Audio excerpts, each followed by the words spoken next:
All right, peasants, we are back on this Sunday. Once again, we are carrying the summer. You know what I'm saying? We're carrying the summer like Haaland and Ronaldo carry their teams. You know what I'm saying? We don't have refs on our side like certain soccer players, CEO. Is that correct? Yep, that is 100% correct. CEO, say what's up to the peasants. Yeah, it was good peasants. You know what I'm saying? As they roll in to, get our good and well, we don't got a peasant here. Jordan Friend says, "Hi there, Argent CEO. How are you guys doing? I'm doing good, Jordan. Nice out here in New York. You know what I'm saying?"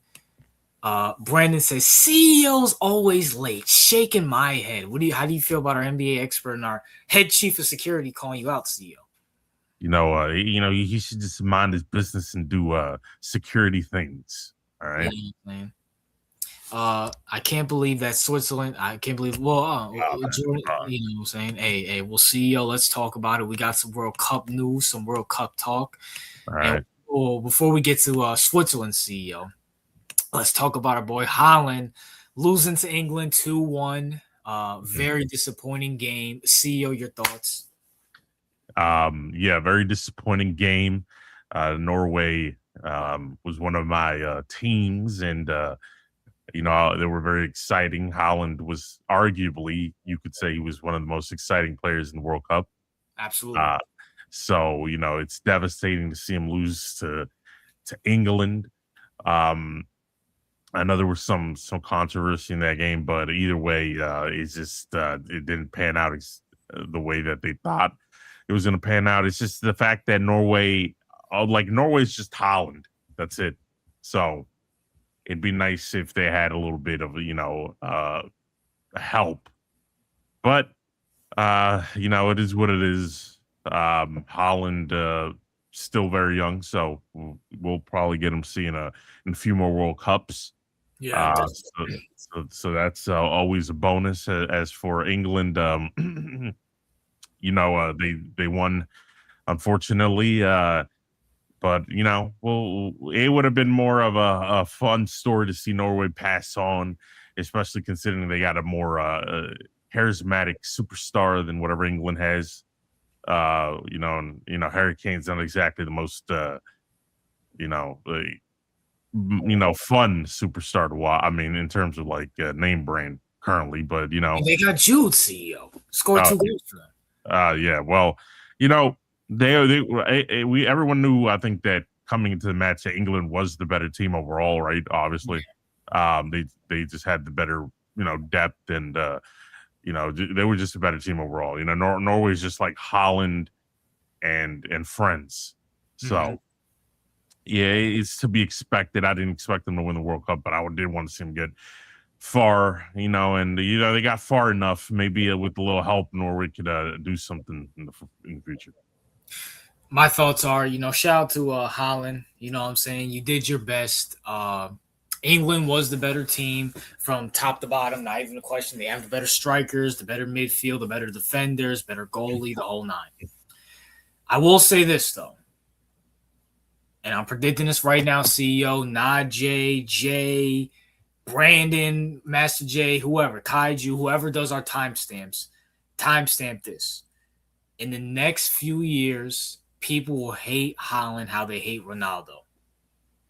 It will be, CEO, we are watching the generation of Mbappe versus Haaland, and everybody's going to get their panties in a bunch because Mbappe, well, we're going to talk about Mbappe soon, but, Mbappe is on the better team. He is a great player. He's 26, I believe. I think him and Haaland, well, Haaland's 25, Mbappe is 26. They're both Mbappe is turning 27. Haaland's turning 26 this year. So they're basically the same age. So with that being said, he will get the Ronaldo treatment where he takes a shit ton of money. And I'm not saying he's gonna flash his money, but he won't be able to carry his team just like Ronaldo throughout the whole years, throughout being a giant 6'4", and I think Haaland, he's 6'5", genetic freak. He won't get Norway. He might make a Final Four, maybe. World Cup, I don't see it. Obviously, you can see England, and keep in mind, CEO, England's kind of like the Cowboys where they choke a lot, and They almost choked this game, but Haaland wasn't able to do anything. They just double teamed. They just said, "Hey, Haaland, we're just gonna lock you up." Everybody else tried to score on us, and they fucking couldn't. To the point where the coach had to take Haaland out. And I'm gonna keep real with you. See, I feel like Norway just gave up. You take Haaland out, who the fuck else is gonna score on that team? Who? So shout out to Holland, Norway. You guys are a bunch of misfits. As it goes for England, I like England. See, what's your beef with England? Why does everybody hate England? What's everybody's beef with France and England? Am I missing something here? I mean, in terms of like, first of all, I think the disdain towards England probably comes from the whole like I guess English Premier League.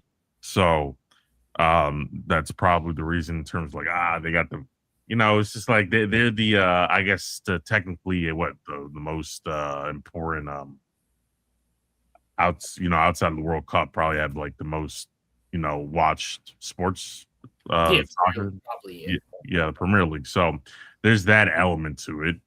England is disliked as a country generally. No one likes, the British people. I mean, the English, not British people, the English people with their disgusting accents, shitty food, shitty weather. You know what I'm saying? I have no beef with England. I can't think of anything England's done to me. So all I know is they have a big clock. That's all I know. Right. And when it comes to France, with France, it's more of just like favorites.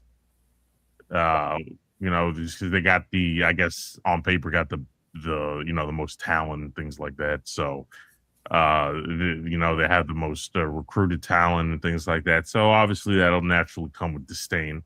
Other people don't like France for other reasons as well, but again, that could be said for all the teams here, right? I mean, you could say the same for Spain, you could say the same for Argentina. So it's not like it's exclusive to England or France. It's just that it's their year to take some shit. Listen, at the end of the day, anybody who hates England and France is a massive homosexual. I can understand if you hate Japan or Ecuador because, a certain fag in the chat came from there and fucking trolled me for months about this Ecuador bullshit.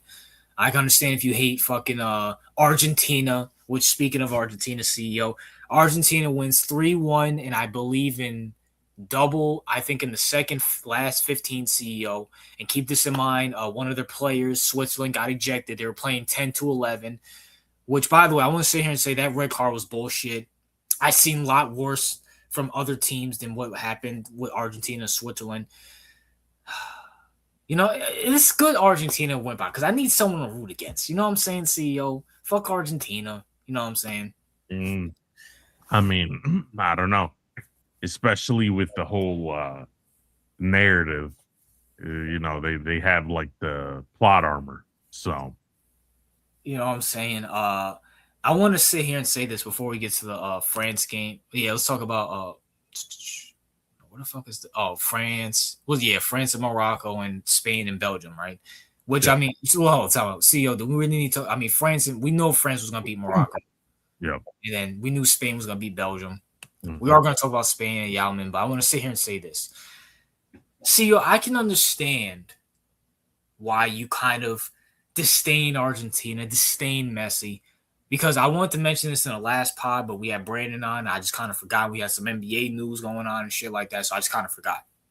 CEO, I was watching Argentina versus what's that African team they versus Cape Cod, whatever the fuck they're called. Verde. Yeah. Cape Verde, right?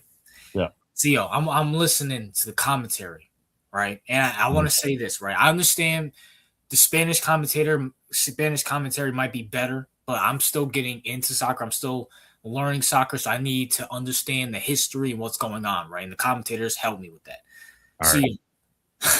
I'm not even joking.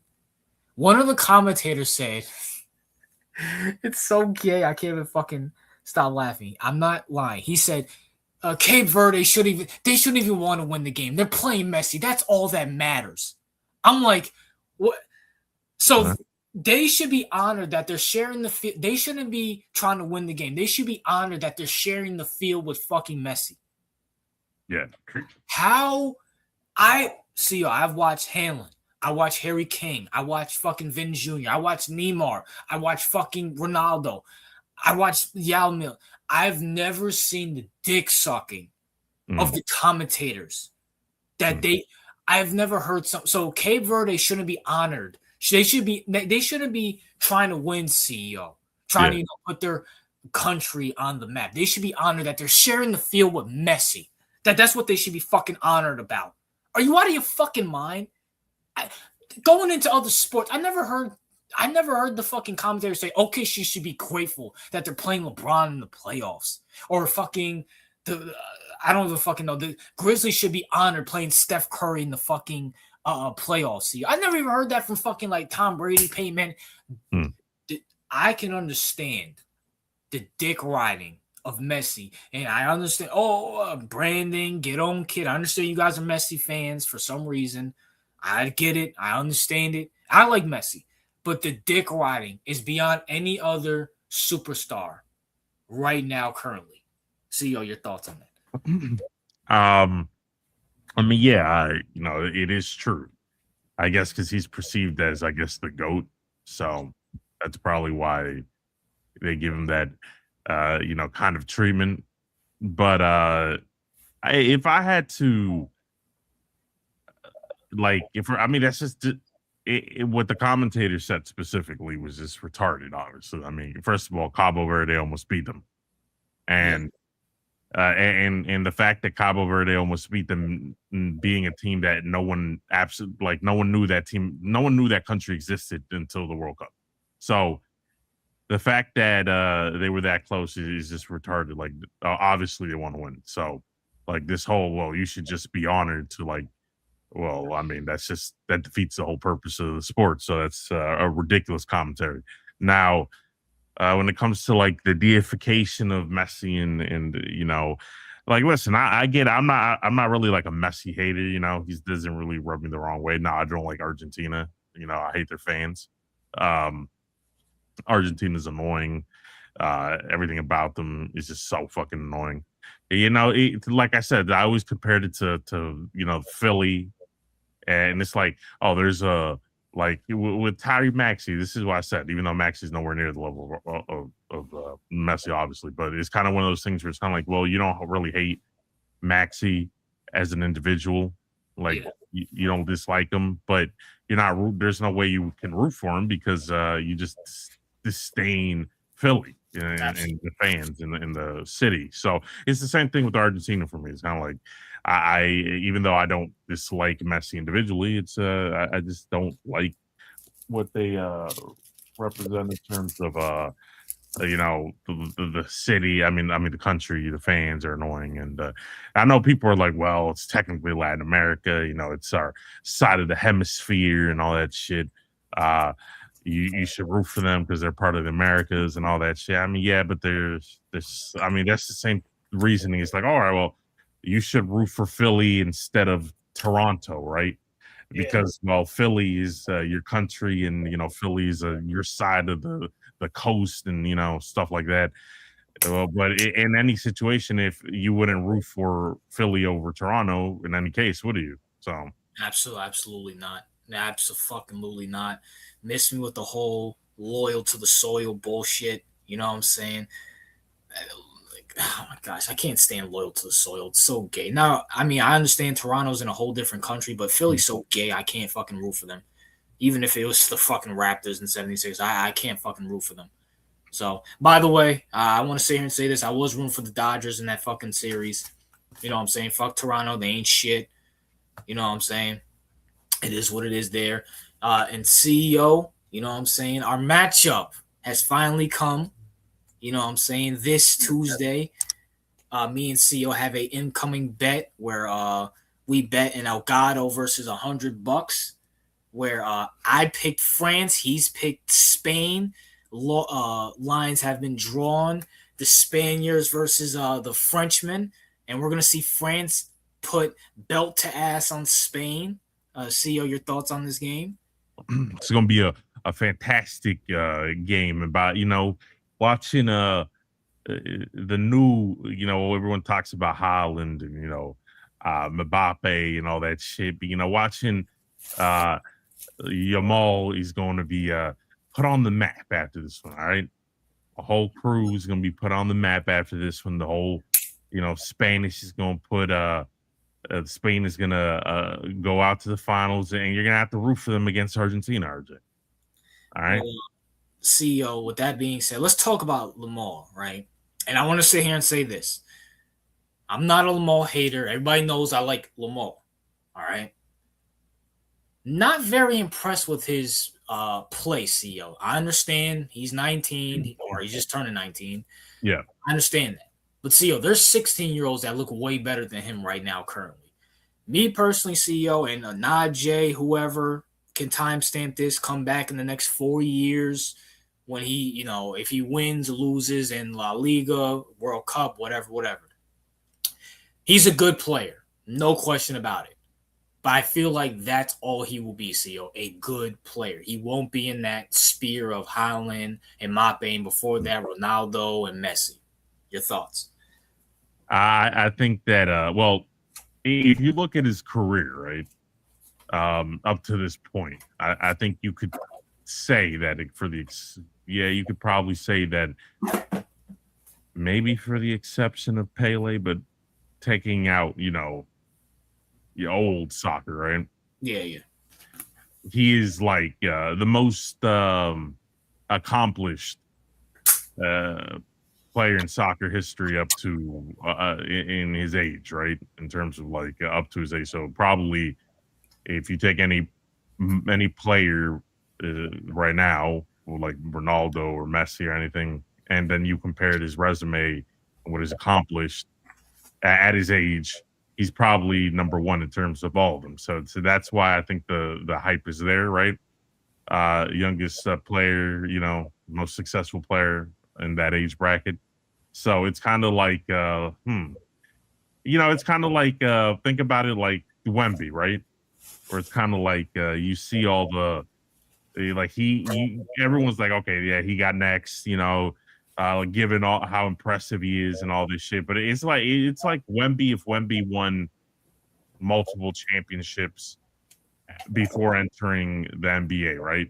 Something like that.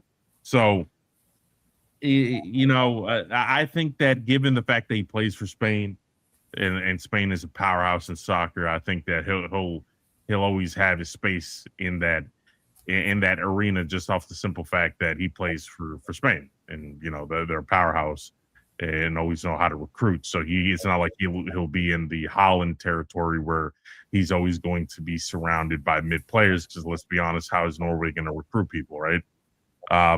With Spain, it's kind of like they're a powerhouse like France in terms of recruitment and things like that. So it makes sense. Like he won't ever be surrounded with like shit. So I can always see Spain as long as he evolves his game. He is young, so maybe another 4 years he'll look really good. And Spain will always have a good roster behind him, and they'll always be relevant and right there. So that's the only thing that I can see where if he was on, I don't know, if he was playing for Ghana or Morocco or something. Yeah. It's kind of like, well, yeah, he's so good, but he's playing for that team, and with Spain, they can always cover up any deficiencies with this elite talent. So that's why I don't see him ever like being just a very good player. He is a good player. I just haven't been very impressed with his performances. I expect him. I mean, with the hype. I mean, right. I kind of compare it to Mbappe when he was 18, 19. I know your favorite player, CEO. Yeah. Mbappe was fantastic, and he had the players around him to do it. Spain has the players around them to do it. I mean, it's fucking Spain. They steal fucking talent from fucking Portugal and everybody around them because, like I said, they're the Lakers of the fucking, I'm assuming, the Spanish countries or whatnot. Yeah. And it's like, I'm just not impressed. I'm not really impressed. And once again, I understand he's 19. I get it. Whatever. I get it. But I just wouldn't. The hype train, I'm going to say, let's chill on the hype train of him. I'll say that. I mean, yeah, like he's not, I guess a lot of people say like he's getting better as the games progress. He's not physically as, it doesn't appear like he's as physically fit as you want it to be for some reason. Same thing with Nico Williams. Yeah.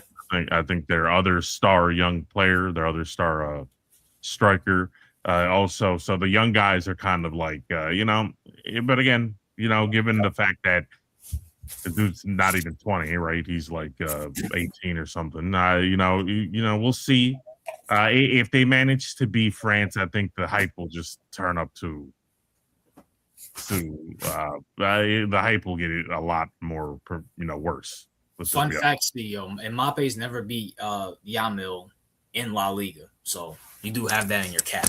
Now, granted, this isn't La Liga, this is FIFA, so yeah, I mean, Yamal, I like Yamal. You know what I'm saying? Little, that's a little bro right there. It's hard. I don't know, maybe because I'm taking my, American bias, because I know a lot of these players are pro when they're like 16 or something, right? yeah. In my American bias, it's just so hard for me to like expect so much out of a teenager, technically, right? Like, it's like one of those things where it's kind of like because I've been watching, like basketball and football all my life. Like in those sports, you would never expect like a 19-year-old to ever do shit, right? Mhm. But I know soccer is different, but it's hard for me to process. I think when you're at least in soccer, I think in the same in soccer, I think your prime is like 27 or something like that. So, Yeah, you yeah. know, I expect them to get better. You know what I'm saying? Speaking of that, CEO, England and Argentina, CEO. Now, before we get the analysts of this game, CEO, Yeah, yeah, yeah. a lot of controversy around Argentina, a lot of videos coming out about how their players are dirty, how the referees are helping them out. It's bullshit how why one team can't do something, the Argentina can do it to them back.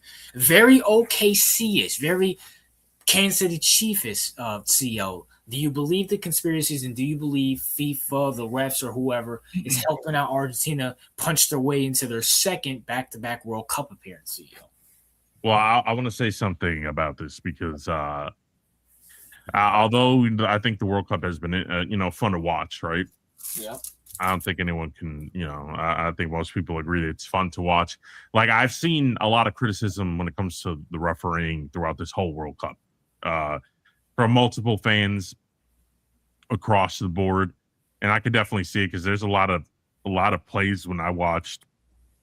And the reason I don't complain a lot about it is because again, I'm not a very I'm not because I don't know the sport to the level of somebody that's been watching it for years.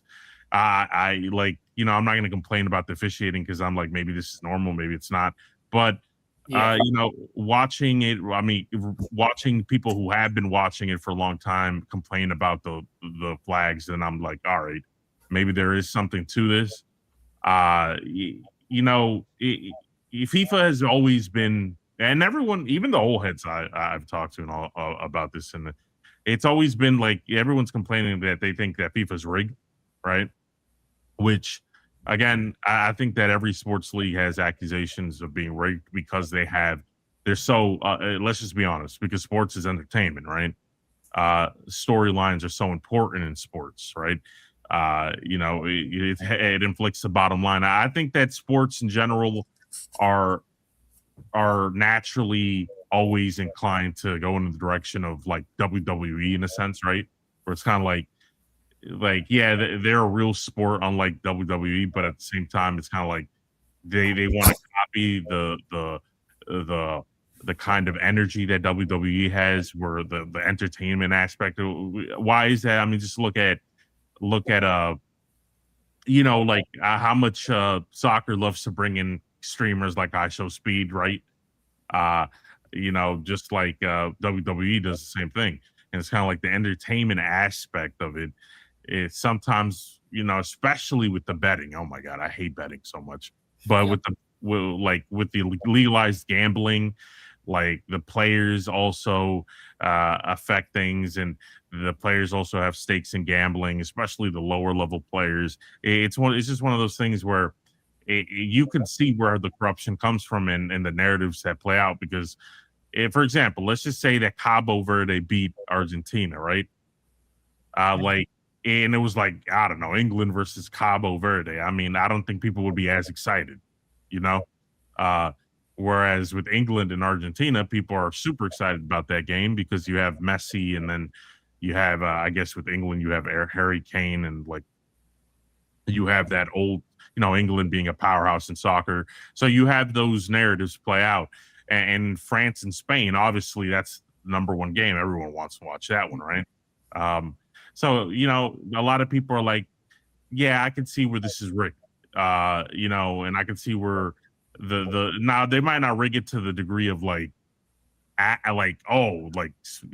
being so ridiculous, but they might nudge it in that direction. I think sports leagues do that all the time, where they try to nudge teams in the right direction. But it is a theory, and we'll have to see. I think there's a favoritism. I think you see that in the NFL with the Chiefs, right? With the calls sometimes, where it's kind of like you see the favoritism. I think every sports league has that, and I think that they're giving some of that to Argentina, definitely. You can't ignore it. Now, this could bite them in the ass, CEO, because like just a couple years ago, the Chiefs made it all the way to the Super Bowl with that bullshit, got their ass whooped. The OKC this season got their ass whooped by the Spurs. So maybe, something will happen where if Argentina does make the World Cup, they'll lose to whoever, Spain or France, most likely France, because, Mbappe. But either way, they'll lose, and, justice will be served. Argentina will go out on Messi's last World Cup, being a bunch of losers, and we get to see him cry, CEO. And that's all that matters. You know what I'm saying? When Argentina loses, everybody wins. You know what I'm saying? I think we can all agree on that. Speaking of that, CEO, England and Argentina, CEO, right after the Spain and France game, who do you got? Okay,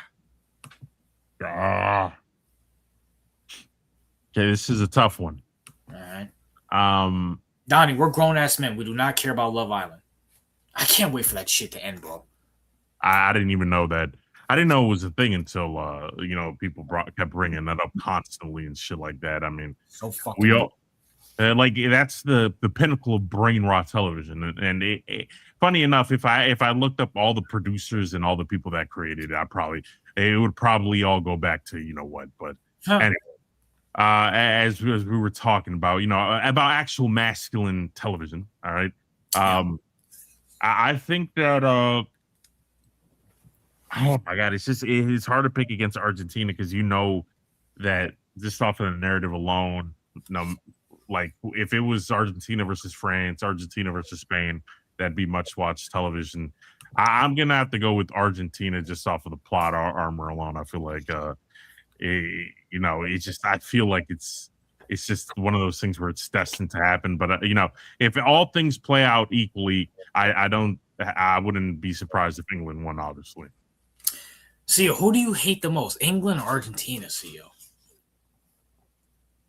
Oh man,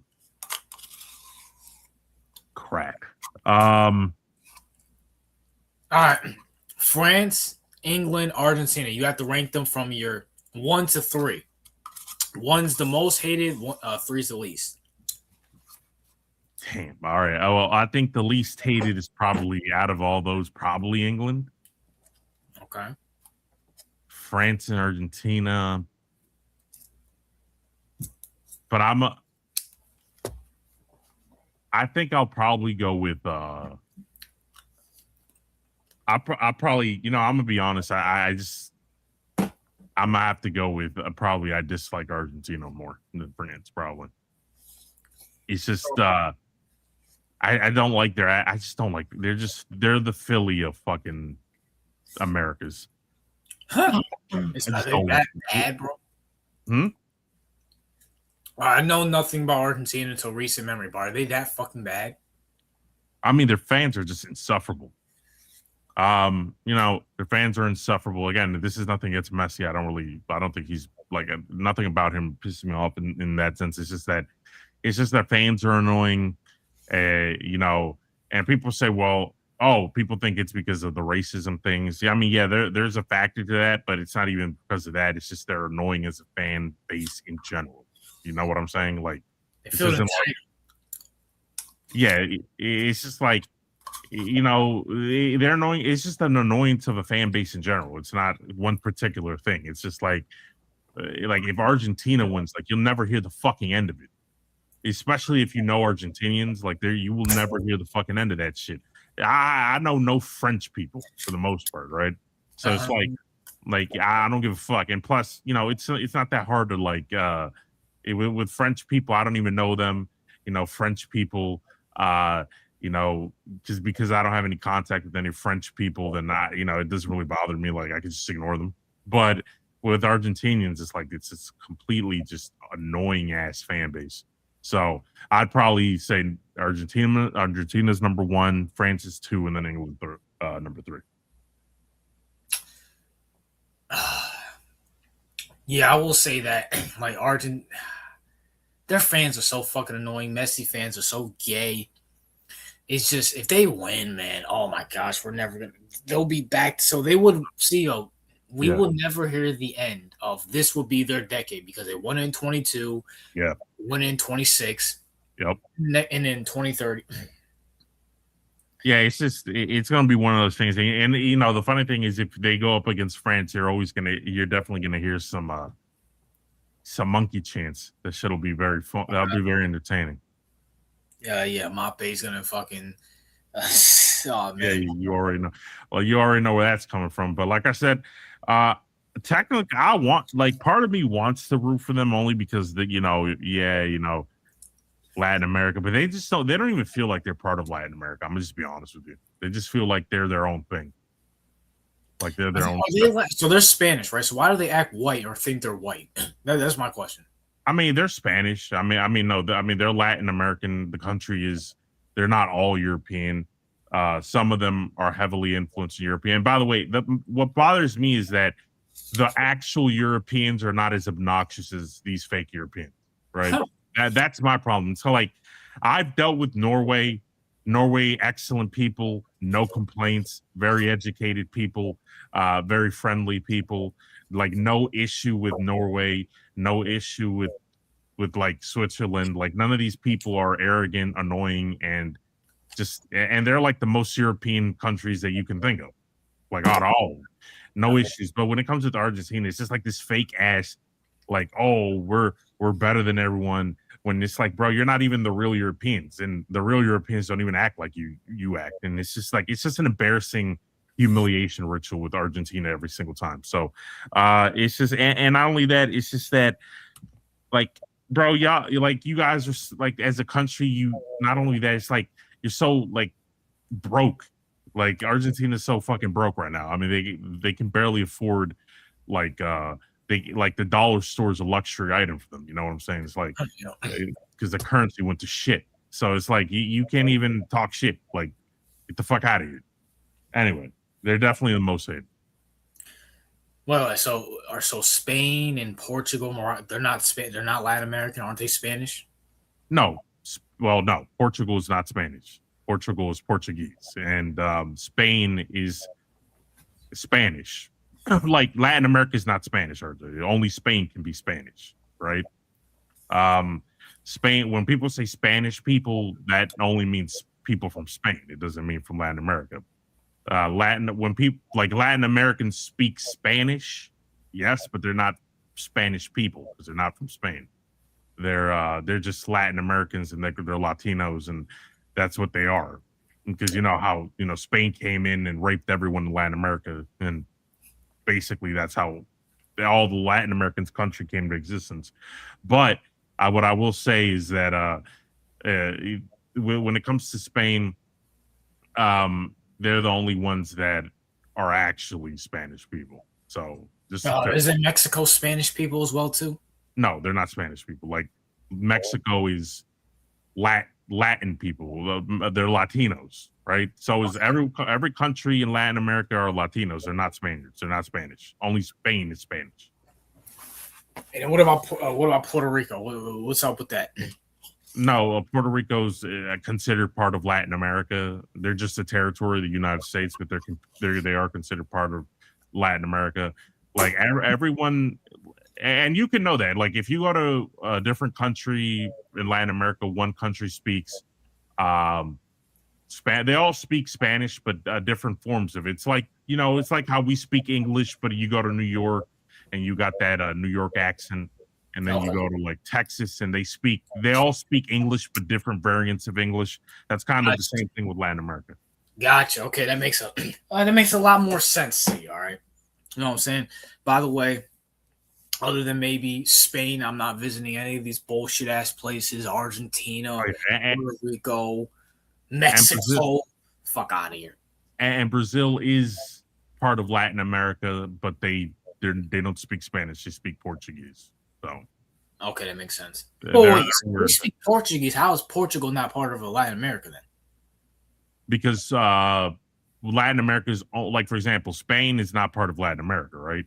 Okay. Spain is a European, so they're not part of Latin America. Uh, when it comes to Portugal, they're their own country and have their own language, and that's why they're Portuguese, not Spanish. They are European though, so both of them are European, but they're their own countries with their own languages. Only Latin America, they only call Latin America because we're the like they're a country that's been influenced by the dominance of Spain and been colonized. Because before Spain had their tentacles in Latin America, all those countries were just tribes. Native Americans here, like Native Americans here, right? Yeah. Though they were just, think of like the Cherokee and the Navajo scattered throughout Latin America. That's basically what Latin America used to be before the Spaniards came. So they changed it. All right, this is something new. All I know is this. Either way, Argentina's gay. So it is what it is. I'm rooting for England, but man, it's just Argentina hasn't looked good. Like they just haven't looked fucking good. But I just know they're gonna win. Unfortunately, It is what it is. You know what I'm saying? But we got France and Spain coming up, so we don't have to worry about Argentina until Wednesday. So it is what it is. CEO. Some news came out yesterday or the day before. Yeah. Victor Wembanyama, after having a little hiatus after the finals, has taken a team-friendly deal to help San Antonio get good free agents and good moves. Is this a good thing for Wembanyama or a bad thing for Wembanyama? Some people are saying he's young, he should get the bag. Other people are saying this is good, he's helping the team build, kind of like a Jalen Brunson, Tom Brady thing. CEO, your thoughts? I think it's good for his prospects of winning in the future. It shows that he's very focused on winning, right? He wants to surround himself with talent, knows that in order to win, you need to have talent around you. Now, I don't like it in the aspect of like, because owners always do this thing where it's kind of like, oh, do you really care about the team? Do you really want to do cap? And we all know why the cap exists. It's just to control the wages of fucking players. So I've never been a big fan of the cap in the first place. So I like it from the standpoint of, well, given the rules that they play in, I like the fact that he's very focused on winning in that, but I also don't like the fact that owners take advantage of this mindset to basically not have to pay the player what they're actually worth. So I like it from Wemby's side, but I see it as predatory from the ownership. Man, I'll say this is a good thing. I'll say this is a very good, from a basketball perspective, I think this is a good thing. You can keep Castle, you can keep Vessel, you can keep Champagne, you can keep all the free agents that you want because your superstar player is taking a pay cut. I will say this, though, CEO. Yeah. The Spurs have put talent around Tim Duncan when he took pay cuts. It depends on what franchise you're doing it with. Right. If you're doing it for the Clippers, I feel like that's retarded. The Clippers are dog shit. Yeah. If you're doing it for unless you're LeBron James, Cleveland, you're wasting your fucking time. Cleveland ain't gonna do shit. But if you're doing it for a San Antonio, if you're doing it for, I hate to say, a Boston Celtic, right? Like, it's, you can trust them to put talent around them because they've shown to have talent around them. And they've shown to draft well, to do a lot of things to help them. So I do feel like Wemby trusts the organization. Obviously, he probably grew up Washington, Duncan, and all those guys. He'd be like, okay, I can trust them to actually put talent around me. I mean, hell, look what they did throughout the whole draft of Wemby coming in. So I do feel like this is a good move. And Wemby's about to be one of the biggest stars out there. I mean, he's gonna have all the money in the world from sponsorships and stuff like that. What's an extra 100 mil to him right now? Well, he's probably gonna make more than that. So now I want to point this out. I want to add another element to this the dimension. Now, yes, I agree with you. No, he has plenty of money. Money is not an issue, right? Although again, that could be said to the owners who are the only ones that consume all the money and all that shit. But taking that away, and let's add another element to this. So we all know that he's 7 foot, like 5 or something. Yeah. We all know his prospects of staying healthy are not exactly looking good. He just had blood clots, not a very good thing. Blood clots. He has blood clots due to his extreme size. Let's just be honest. And I feel like, let's just say, because of his extreme height, nature played its course and his body just couldn't keep up with the demand, which is the normal thing when you're that height. Let's just be honest. And he wasn't playing any, during his contract extension, he missed a lot of games. He kind of went down the Porzingis route, right? Where it's kind of like, we know Porzingis can't stay healthy because of his height. Let's just be honest. Yeah. Let's just say he goes down the Porzingis height, and then his second contract is up. The team is like, well, listen, we can't give you what you think you should be getting because you're injury prone, you're this and that. And I'm just like, given his situation, now if he was like 6'7" or 6'8" and he was just balling out of his mind, I'd be like, all right, there's probably not an issue that he's going to have with his body to that degree. Maybe I wouldn't have a problem with it, but it's one of those things where, like, do you really want to take that risk given the fact that you're only like you're in your early 20s and you already had blood clots and you already can't, you struggle to play full minutes and they have to take you out because they know that your body has limitations because it's so big. Like, do you really want to take the chance of leaving money on the table now that you're in your prime right now? Because let's be honest, I don't, given how big he is, I just, he could go downhill pretty fast if things take a turn for the worse. So you have to take that into account. I agree. But also, that could work about his winning. It's like you take all this money, now you have to carry. And now you have to carry. And now, that takes a bigger toll on your body because you can't keep Castle, you can't keep Vessel, you can't keep all the guys who do the dirty work. And now you have to play Superman, but you already have blood clots and you have trouble staying healthy. Now, I agree. If you're leaving money, that does suck. He's going to leave money off the table, especially if he can't last for a very long time. Pause. But at the same time, I mean, say if you were to tell Wemby, listen, you can get all the money. Your career's going to stop at 30. Just do it. Your career's going to stop at 30. Two options. You can make all the money. You can make all shit ton of money and be fine. Or you could take less money and be a 3-4 time champion from 22 to 30. Yeah. And not only that, I want to say, because a lot of people are like, well, RJ, a lot of these athletes make stupid amount of money, right? Mm-hmm. Massive wealth, massive this, and you're like, all right, he already has tens of millions of dollars. Who cares? Like, you already have so much money. Like, leaving money on the table, like, why does that matter that much? And for a multitude of reasons, right? Mm-hmm. First of all, like, how many times have we seen? And I'm not saying Wemby's this stupid, right? I don't think he is. But how many times have we seen like these megastar athletes who got huge contracts and a lot of money just go fucking broke? Mm-hmm. Right? I mean, just look at Floyd Mayweather, right? He made what, $1 billion? Yep. And now he's fucking broke. Look at isn't OBJ broke? I think he's like he was struggling with money or something like that. Who else is going broke? There's OBJ, Floyd. Uh, you had people. Mike Tyson went broke, Yeah. right? So it's one of those things. Like, yeah. And by the way, Floyd made like $1 billion. I don't think Wemby has potential, but that's a hard thing to do, right? Make $1 billion. So that's like the ultimate fall. Like you're worth of like $1 billion, and now you're fucking broke. It just goes to show that even all these $100 million contracts does not make you invincible to be broke.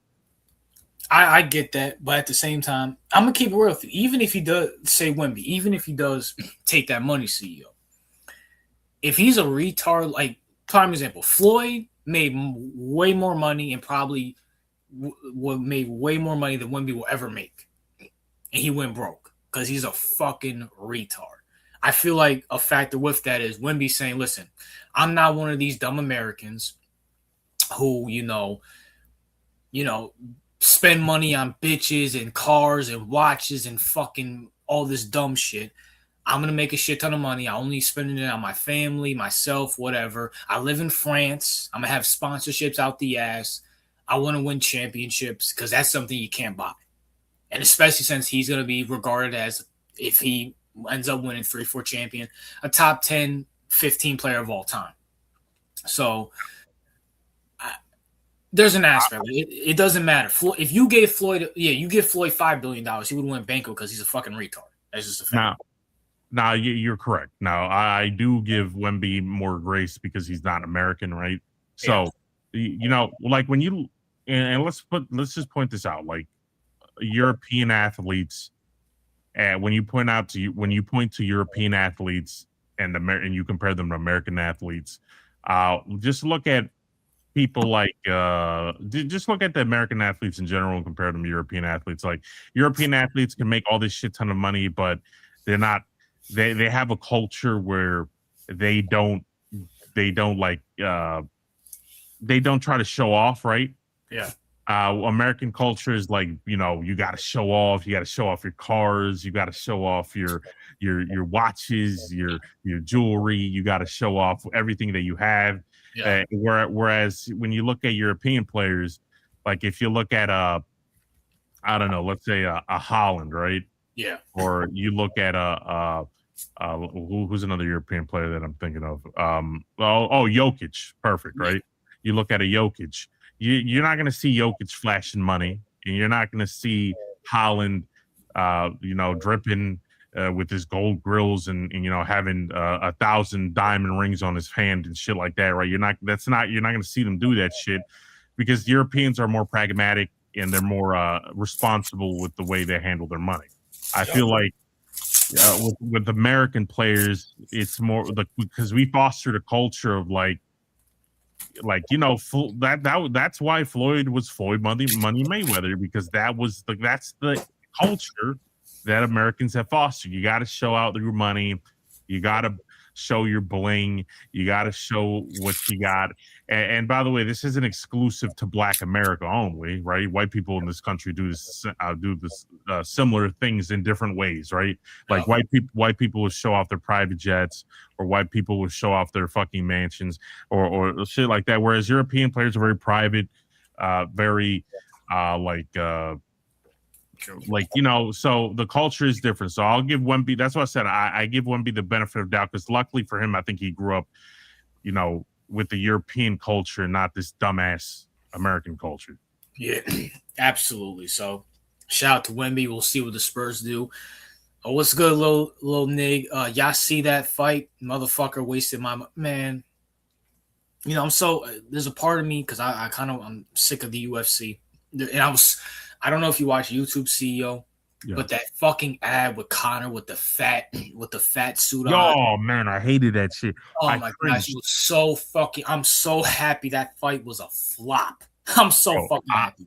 And you know what the thing is? It's like when I'm on YouTube, I watch nothing UFC related. Like I don't watch anything. The only time I see UFC stuff is on my timeline on X when I have my feed, and then people show something and then I catch a glimpse of it, but I don't go out my way to watch UFC anything. And my YouTube is the same way. I don't watch anything related to UFC.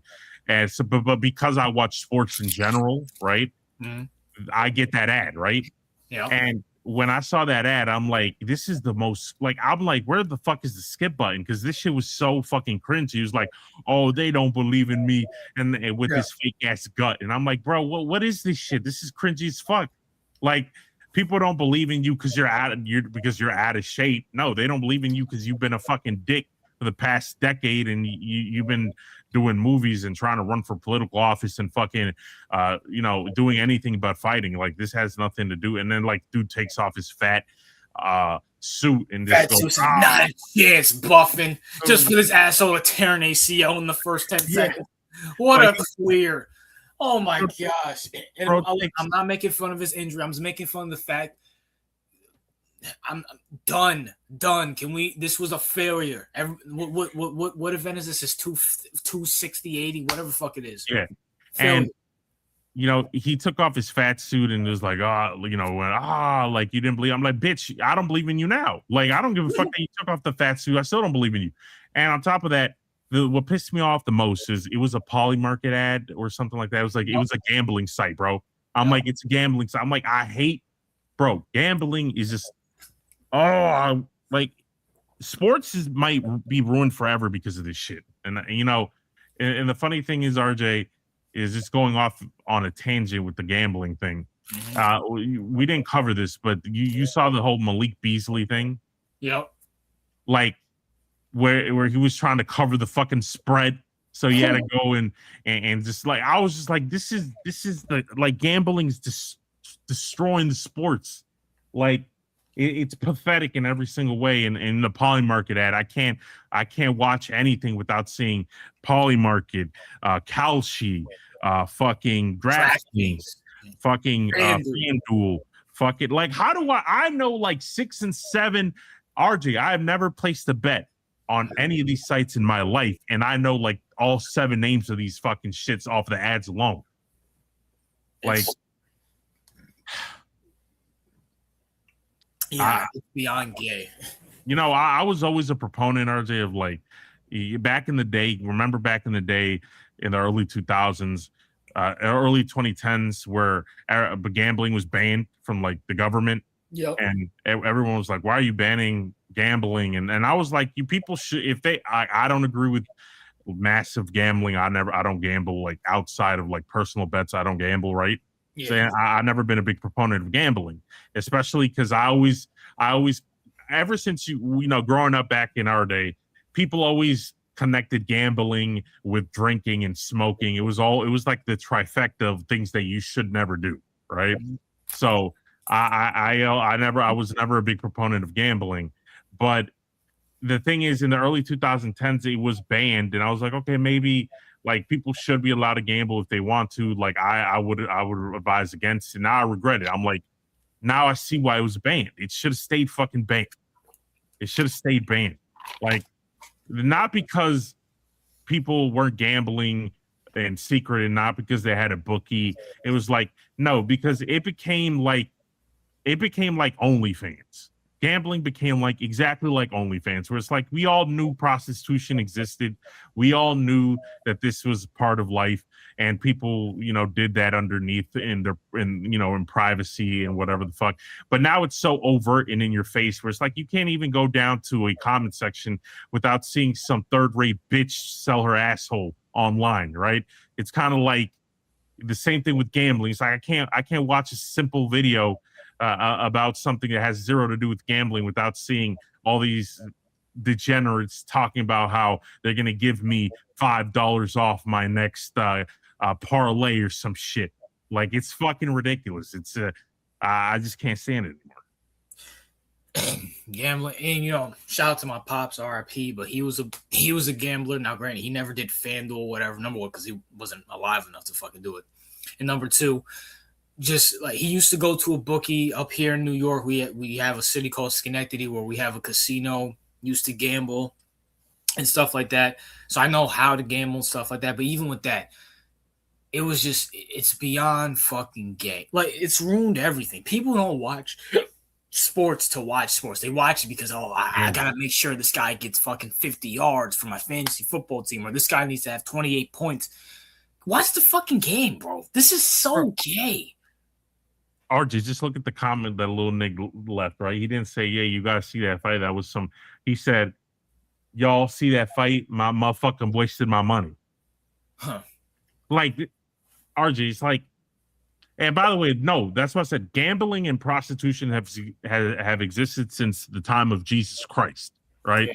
So this isn't like something new, but it's always been like, okay, if you're gonna do prostitution, you got your own, network that you do that with, and same thing with gambling. It's like, your bookie, you do these things underground, but it was never part of mainstream culture, right? Yeah. When you legalize it, now it's like, bro, how normalized is it to see, like, first of all, like sex bots all over YouTube under comment sections that have zero to do with like sex, and it's in these, hey, you see these half naked girls. We had to fucking deal with that shit. We had to deal with that. Like, you see all these, like, you can't go on YouTube, or you can't go on X and see something as harmless as a puppy playing with this chew toy without seeing some half naked bitch in the comment section trying to sell ass, right? It's like, we all knew this always existed, and I've never been like, oh, you should ban it 100%. No, if people want to do that, they should have the but it shouldn't be accepted as something like so normalized where it's like, oh yeah, like before, how you saw like commercials like all the time about Apple Jacks and Fruity Pebbles and fucking McDonald's. Like now it's to that degree of like mainstream. It's like, oh yeah, just come and sell your butthole online. Come and gamble away your retirement savings, and we'll give you 20% off on your first bet. And it's kind of like I've never seen such a faster degrade. And you know what the funny thing is? It didn't stop at sports. It climbed through the ranks. Now you can bet on whether like like you could literally bet on whether Donald Trump will mention in his next tweet, like if Donald Trump will say in his next tweet, may Allah, like God bless Allah, or may Allah praise, or you can bet on the fact if we're gonna have rain on next Thursday. Like Polymarket is full with these bets where it's like, oh, will Mbappe's shoes be red this time, or will his cleats be blue this time? Like, this is beyond ridiculous. It's beyond fucking it's beyond fucking ace. And you're right, because guess what, CEO? Even if it's not like some bitch selling some ass on fucking Twitter and some comment section where someone's showing his, him playing with his son. You have these fucking on YouTube. There's this ad, and I'm so sick and tired. There's another fucking ad. I'm sick and tired. This fucking ad where it's like, hey, is your husband older? Get him some Bluetooth or Bluetooth, whatever the fuck. It's like, bro. Yes. And see, I'm a 26-year-old man. I don't need fucking Blue Chew, whatever the fuck it's called. Why are you showing me this? I'm my God, fucking, yes. I'm fucking some soccer highlights, and like they're showing me this for what? Why? They're like, oh, yeah, like, oh, you're man, and you see all these bitches promoting, like, I guess this is like the new age Viagra, right? Yeah. It's like, oh, Blue Chew, and there's another one, I forgot the name of it. I'm like, so first of all, YouTube, what are you doing here? Why is this a thing? Like, why are you promoting? Like, I swore that sometimes these ads feel like you're on a porno website. Like these, like, why is like, first of all, like, obviously these people are targeting, like, these companies are targeting men who watch sports, because apparently, I guess they made a link that if you're a man that watches sports, you might have some erectile dysfunction going on. I don't know. And you know what the worst thing is? I go and I click. I'm like, this is not for me. Please don't show me this again. And by the way, those shits never work, apparently. And you're like, what happened? Can I see some Geico ads? Can I see some fucking home insurance ads? Like, I'd rather see that shit Like before, I remember back in the days, I was so sick of seeing like Geico and like State Farm, and I'm like, I would kill for some of that right now. I Like, would see a fucking McDonald's ad now. Like shit, like bro, I'm sick and tired of this Blue Chew shit. So I can't curse in my videos, but they can do this shit. yeah, Like, it's horrible. Or sell me some supplement, some bullshit like pseudoscience supplement about how like, oh, it'll make your fucking gut might like your microbiome or your gut. It's like all these supplements and pills that are fucking bullshit. yeah, Like, it was, oh yeah, oh I know, I forgot what it's called, but oh yeah, this if you ate this pill, this will be coming out of your body in the next 24. Like, shut the fuck yeah, up. yeah, that shit. I'm like, Shut what the the fuck up. fuck? Like, it's just, I don't know, bro. Like, I'm seriously thinking about like, because I heard that Duck Go Go Go, or I'm not sure if you heard that web browser before, Mhm. or there's a web browser that's called Duck Go Go Go, and they just implemented a new feature. Because a lot of us we use Google or Microsoft. That browser company said that they basically block all YouTube ads now if you watch it through their browser. I'm gonna So start doing that now. yeah, I might have to start doing that. Well, I mean, I have the YouTube app, so that's very unfortunate. So I might have to start going on the Yeah, fucking web, start doing that. It's beyond fucking game for anybody who comes in my comments because I'll post videos throughout this week.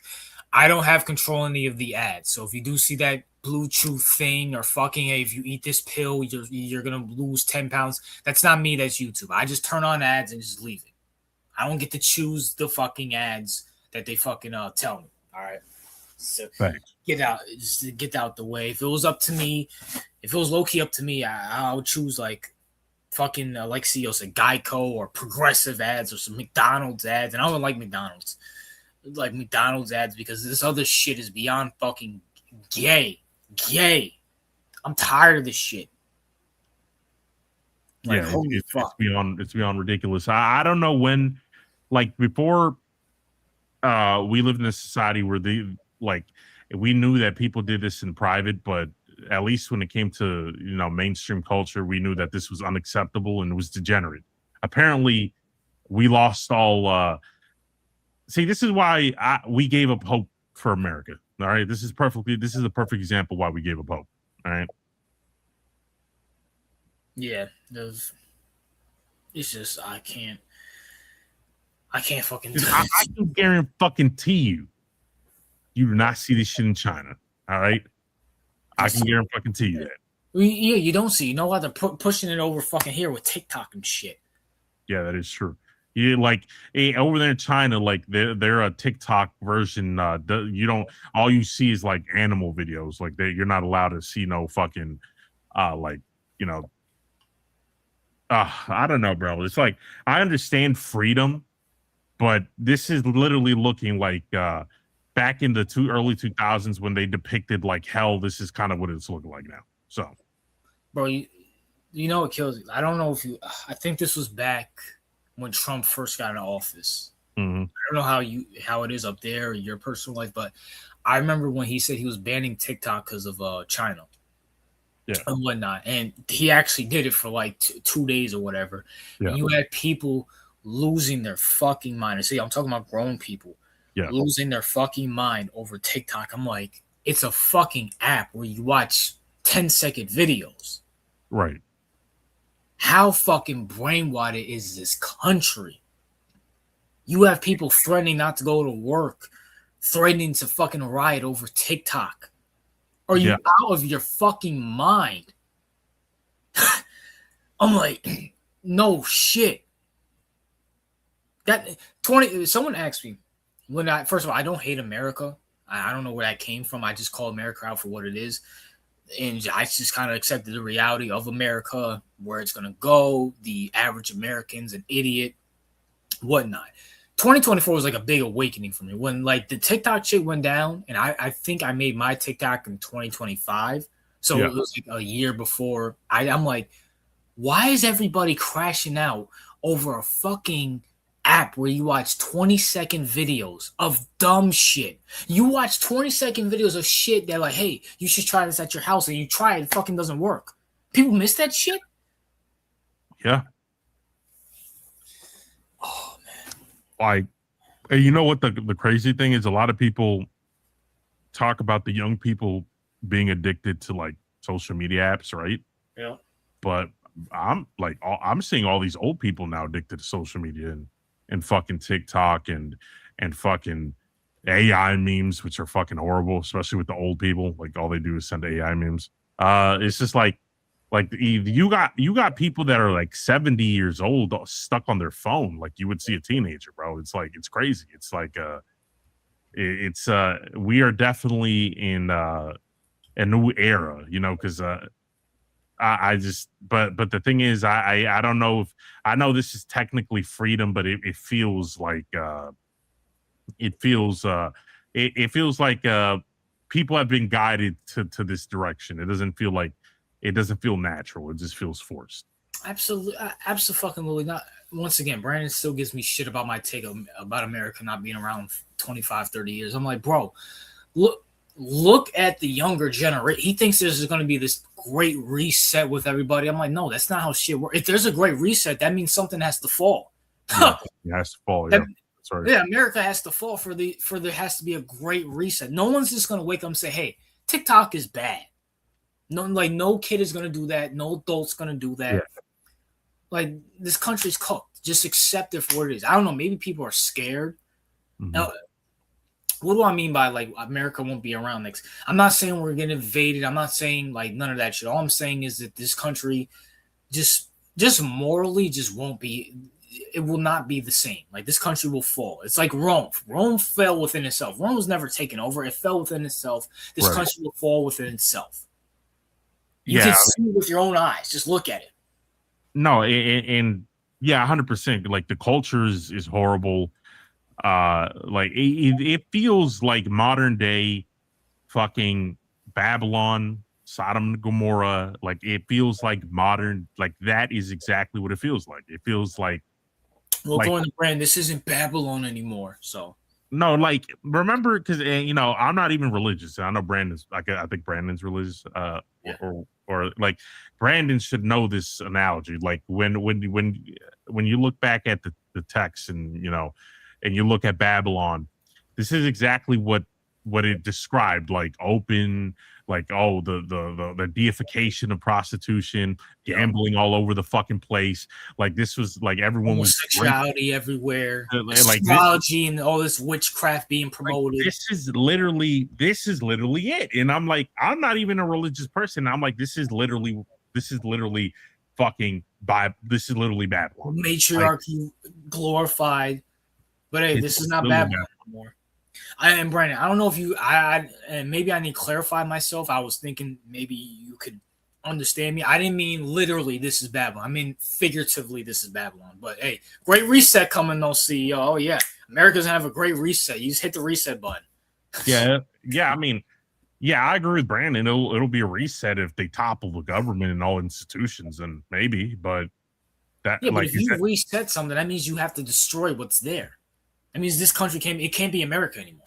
No, you can't keep the current order. And like if you a great reset, by definition, a great reset means something has to fall, like you said. You know? So I mean, actually we're having a conversation about like kids now. Oh, I think you asked me, right? Yeah. This based off what you were saying. Do I think soccer can overtake football or basketball in this country? Yeah. And I said, I don't think so. Number one, just off of two reasons. Number one, I think basketball and football are just, they're just way popular with the kids, to be honest with you. And number two, CEO, kids don't want to play sports anymore. Like, go look out. Now, I guess Brandon's saying, like, down where he lives out, there's a lot of kids playing soccer or whatever sports. Yeah. I'm like, bro, in New York City, they're literally getting rid of blacktops to put fucking buildings in. I'm like, this is New York City, CEO. You know how famous the blacktops are. I'm like, kids are not going out playing basketball. They don't want to be athletes anymore. They want to be TikTok stars now. They want to be streamers now. That's the new fad. Bro, no. Go ahead. it's funny because I just saw like something where it said like, oh, Kai Sinet's fucking streamer university got 1 million applications, Yep. and it was like 300 times harder to get into than Harvard. Yep. And I'm just like, what in the fuck am I reading right now? Like, it's just. And by the way, listen, I'm not here to like simp for like these older institutions like Harvard and anything, which they are kind of responsible and they played a part in a lot of the degenerate culture that we're currently in right now. But like Kai, like, why do you like the bro? Like streaming, like, why does everyone want to be a streamer right now? Like streaming, first of all, streaming sucks dick. All right. Like it's not for everyone. Like imagine you have a camera 24/7 glued to your face live. Like that must suck balls. And by the way, if you're gonna stream, it's not for everybody. All right. Not everyone can be a streamer. Not everyone wants to stream themselves. Like what's the point of that? Like I don't like you think that they want to be like I Show Speed or Sinet or like I get it, but like very few streamers are successful. Like, and I mean very few of them, a handful of them. There are probably way more successful athletes right now than there are successful streamers. Like, and what I mean by that is like apart from like I Show Speed or I guess Kai Sinet, like what 97% of these motherfuckers stream bot. Like 90% of these motherfuckers' views are fake and the comment sections are fucking fake. They just sell the image that they're popular. That's like the vast majority of streamers nowadays. Like it's just, you know why? Because I highly doubt that there's enough demand for streaming that normal people want to watch random people just sit there talk about retarded shit all day. Like this isn't like I don't know. I mean, and this is just another reason of why I think a lot of people have lost faith in schooling in general, right? Like universities, and I think people have lost faith in getting a job, or getting a career, because anytime they go to university, they're saddled with a shit ton of debt, and they can't even fucking go out and find a job. Like there are a lot of people that have degrees that are fucking working at McDonald's right now. Yep. And that's my fucking problem. It's like, bro, it's like, but see, yo, this is the thing though. Reason why kids will never, get in sports. Now they want to be streamers, but also they're just fucking lazy. Like kids now are just fucking lazy. They're just fucking lazy. Why would they go out and play 4 or 5 hours playing basketball, or even an hour or two playing basketball? I'm not even joking, Zio. Even the kids, because I play basketball, so I go to the park. They fucking sit on their phones majority of the time, then play another game, then go right back to fucking going back on their phone for another 20 minutes. Like this generation is beyond lazy. Lil Nick said it the best. Kids don't even watch cartoons anymore. That's a fact, Donnie. It's easy money and you barely work. That's a fact. That's a whole fact, bro. Like this generation is cooked. Just like this whole thing is cooked. Boys don't want to play football or baseball anymore. They want to fucking paint their fingernails and do TikTok dances, and the women are beyond fucking. Little girls are just fucking. I don't even know. They're just hopeless at this fucking point. You know what I'm saying? Yes. Yeah, it's not looking good at all.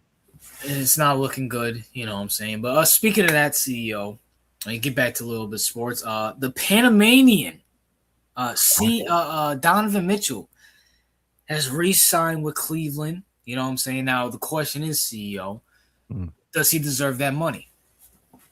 I mean, he does deserve the money only because he's relevant. Like they're only relevant because of Donovan Mitchell. He's kind of like their centerpiece, and right now they don't have any better options, right? Like there's nobody on the market that's better than him currently for them to go get. He's really good. He just needs a better supporting cast, like no James Harden, for example. I heard rumblings that, like you said, we heard previously that LeBron wants to go to Cleveland. Yep. Or that they might, if they can pair him with LeBron, if they could. I also heard, we didn't add this in the conversations, but I also heard rumblings that they were kind of trying to trade for Kyrie. Mm-hmm. And if that's the case, Go ahead, see you, my bad. Yeah, if that's the case, they're trying to angle for like a Kyrie LeBron reunion in Cleveland with Donovan Mitchell. Like, if that was the case, and I think that's and maybe if that's what they were pitching to Mitchell for him to sign that contract, right? Like, listen, we know LeBron wants to come. We're gonna try to trade for Kyrie Irving. So you got Kyrie at the point, then you got Donovan at the two, and then you got LeBron there, and then you got Evan Mobley, right? And do they still have Jared Allen? Yes. And they got Jared Allen. Like, all they would have to do is move off of the stupid James Harden contract, right? So I'm assuming they would probably trade Harden to fucking the Mavericks to offload him off the books in exchange for fucking Kyrie and whatever the fuck they picks they had to give up to the Magic to the Mavericks to try to hold that fucking L of a contract, right? Yeah. Like, I don't know, that seems like a great like a very good competitive team. Kyrie, LeBron, Mitchell, and Mobley. That'd be very good if they can get it done. So that's the best thing I could see for Cleveland, and maybe that's why Donovan stayed, and that's why they wanted to give him that money. So CEO, the NBA expert, and I, you know who I'm talking about, had a conversation earlier in the week. He called me. All right. We were talking about LeBron and we were talking about Donovan Mitchell. Now I want to give my aspect on Donovan Mitchell. All right. Me and Brandon were talking about it. He said, did he earn the money or does he deserve the money? Brandon's take is he earned the money because throughout his Cleveland tenure, he's gotten the team better. First round, 2 second rounders in a conference championship. So he's gotten the team better. Yeah. He says he doesn't deserve the money because Donovan might be a lower top 10, definitely top 15 player. And you know what he is. He's at best a second rounder, maybe will sneak into a conference round depending on the matchup. Mm-hmm. I will say this though. With the exception of his rookie year in 2021, Donovan Mitchell has lost to either a team that's went to a finals or a team that has won a finals. He lost in his rookie year in 2018. He lost to James Harden and the Rockets. They didn't get past the second round. They played Golden State. Is what it is. Second year, 2019. That was the 2020 year. They lost to the Nuggets. We know what the Nuggets end up being, champions, whatever. In 2021, he lost to the Clippers, who didn't do shit. 2022, he lost to the Mavericks, who went to a conference championship and went to a finals with Luka. 2023, when he went to the Cleveland the first year, he lost to the Knicks. The Knicks, 2 conference championships in the finals. Then he lost to the Boston, multiple champion, back-to-back. No, they went to 2 finals and a lot of conference championships and won a finals. And he lost to the Tyrese Halliburton Pacers, where they went to the finals, but they unfortunately lost. So it's not like Donovan, with the exception of his rookie year, which once again it was his rookie year, and the 2020 season, he's lost to teams who went to the finals and went to conference championships. Mm-hmm. So you cannot knock him for that. No, I understand that. It's just I don't know. I've always been under the impression that Donovan Mitchell was a top tier number 2. I agree. I've always been under that. Like, I've never been under the impression that Donovan Mitchell was the number 1 and you could win a championship with only Donovan. Like, I've never ever, like, that's like ever since, like, that's never been my thing. Like, I always put him in the same category as like a Kyrie Irving in his prime, for example, right? Mm-hmm. Like, that type of player where it's kind of like he's a top tier number 2, where he can borderline be a number 1, but he's a top tier number 2 player. Like, that's what Donovan Mitchell is. And the only reason I say that they had to pay him is like they have no better option right now, right? Yeah. Like, he's not old, he's in his prime. Like, they have to roll with that. Like, the best thing that they can do is doing what allegedly they're planning to do, which is bring in LeBron and bring in Kyrie, because maybe you can't, like, we all know LeBron during his whole career has been number 1. We all know that, right? So LeBron is definitely a number 1. Is he a number 1 now? No, right? but like he brings that kind of energy that you expect from a number one. And Kyrie Irving has always been a good sidekick, and he knows his place now. And I feel like you either need, in order to win, you either need a number one with a number two, with a competent number two, or you're gonna need a squad full of elite, like almost borderline number ones, which would be Kyrie, Donovan, LeBron James, and Mobley. Mm-hmm. So they're all kind of like top end number twos at this point, and I think you could make a run with that because LeBron, although he may not be a number one anymore, he has the experience and the cachet of someone who's been an elite number one for his entire career. So it's not like you don't have that mentality with you. You do, LeBron James. And with that being said, Brandon made a good point. He said, so I don't know if you saw this earlier this week or last week, I should say. No, earlier this week. Donovan and no, not Donovan. Draymond Green and LeBron linked up to have a dinner or whatnot, right? Yeah. Draymond Green is a free agent. There could be a chance Draymond could go to could go to Cleveland with LeBron James. And not only that, CEO, could we see Steph Curry get traded at the deadline when Golden State flops on their heels, when they, unsucceed, and Steve Kerr, they hired Steve Kerr as like, hey, we're still trying to win, but Steve Kerr can have some illness, quote unquote illness, step down. They trade Curry, take all the draft capital from Cleveland, and we see Steph Curry, Donovan, with LeBron, Mitchell, and either Mobley or Allen at the 5 because you're going to have to trade one of those two to get Steph Curry. Your thoughts on that? Yeah, that'd be interesting. That'd be very interesting. Funny enough, when it comes to like trading or what, Steph at the deadline or something, funny enough, I think that could be a move that Boston would try to do. I hope not. And the reason I say that is because they have the contract matching, right, with Paul George, and then now they have a shit ton of picks from all the trades they've done. So I could definitely see a world where Boston would definitely be competitive in the trade for Curry in the deadline. But when it comes to the Cleveland, I think their best option right now is you got Donovan Mitchell, which is the biggest thing that they could have done for long term. Now you have Evan Mobley. I want LeBron, and if you can get Kyrie, you got to get Kyrie. Like that's what I like, because with Kyrie there, who's arguably a better, I guess, pure point guard than Donovan is. Because Donovan's more of a number two. Yeah. He'll play more of a natural position, and not only that, like when Donovan's not on the court, like Kyrie can definitely pick up some of that slack, and it'll be a way better tandem. You got LeBron.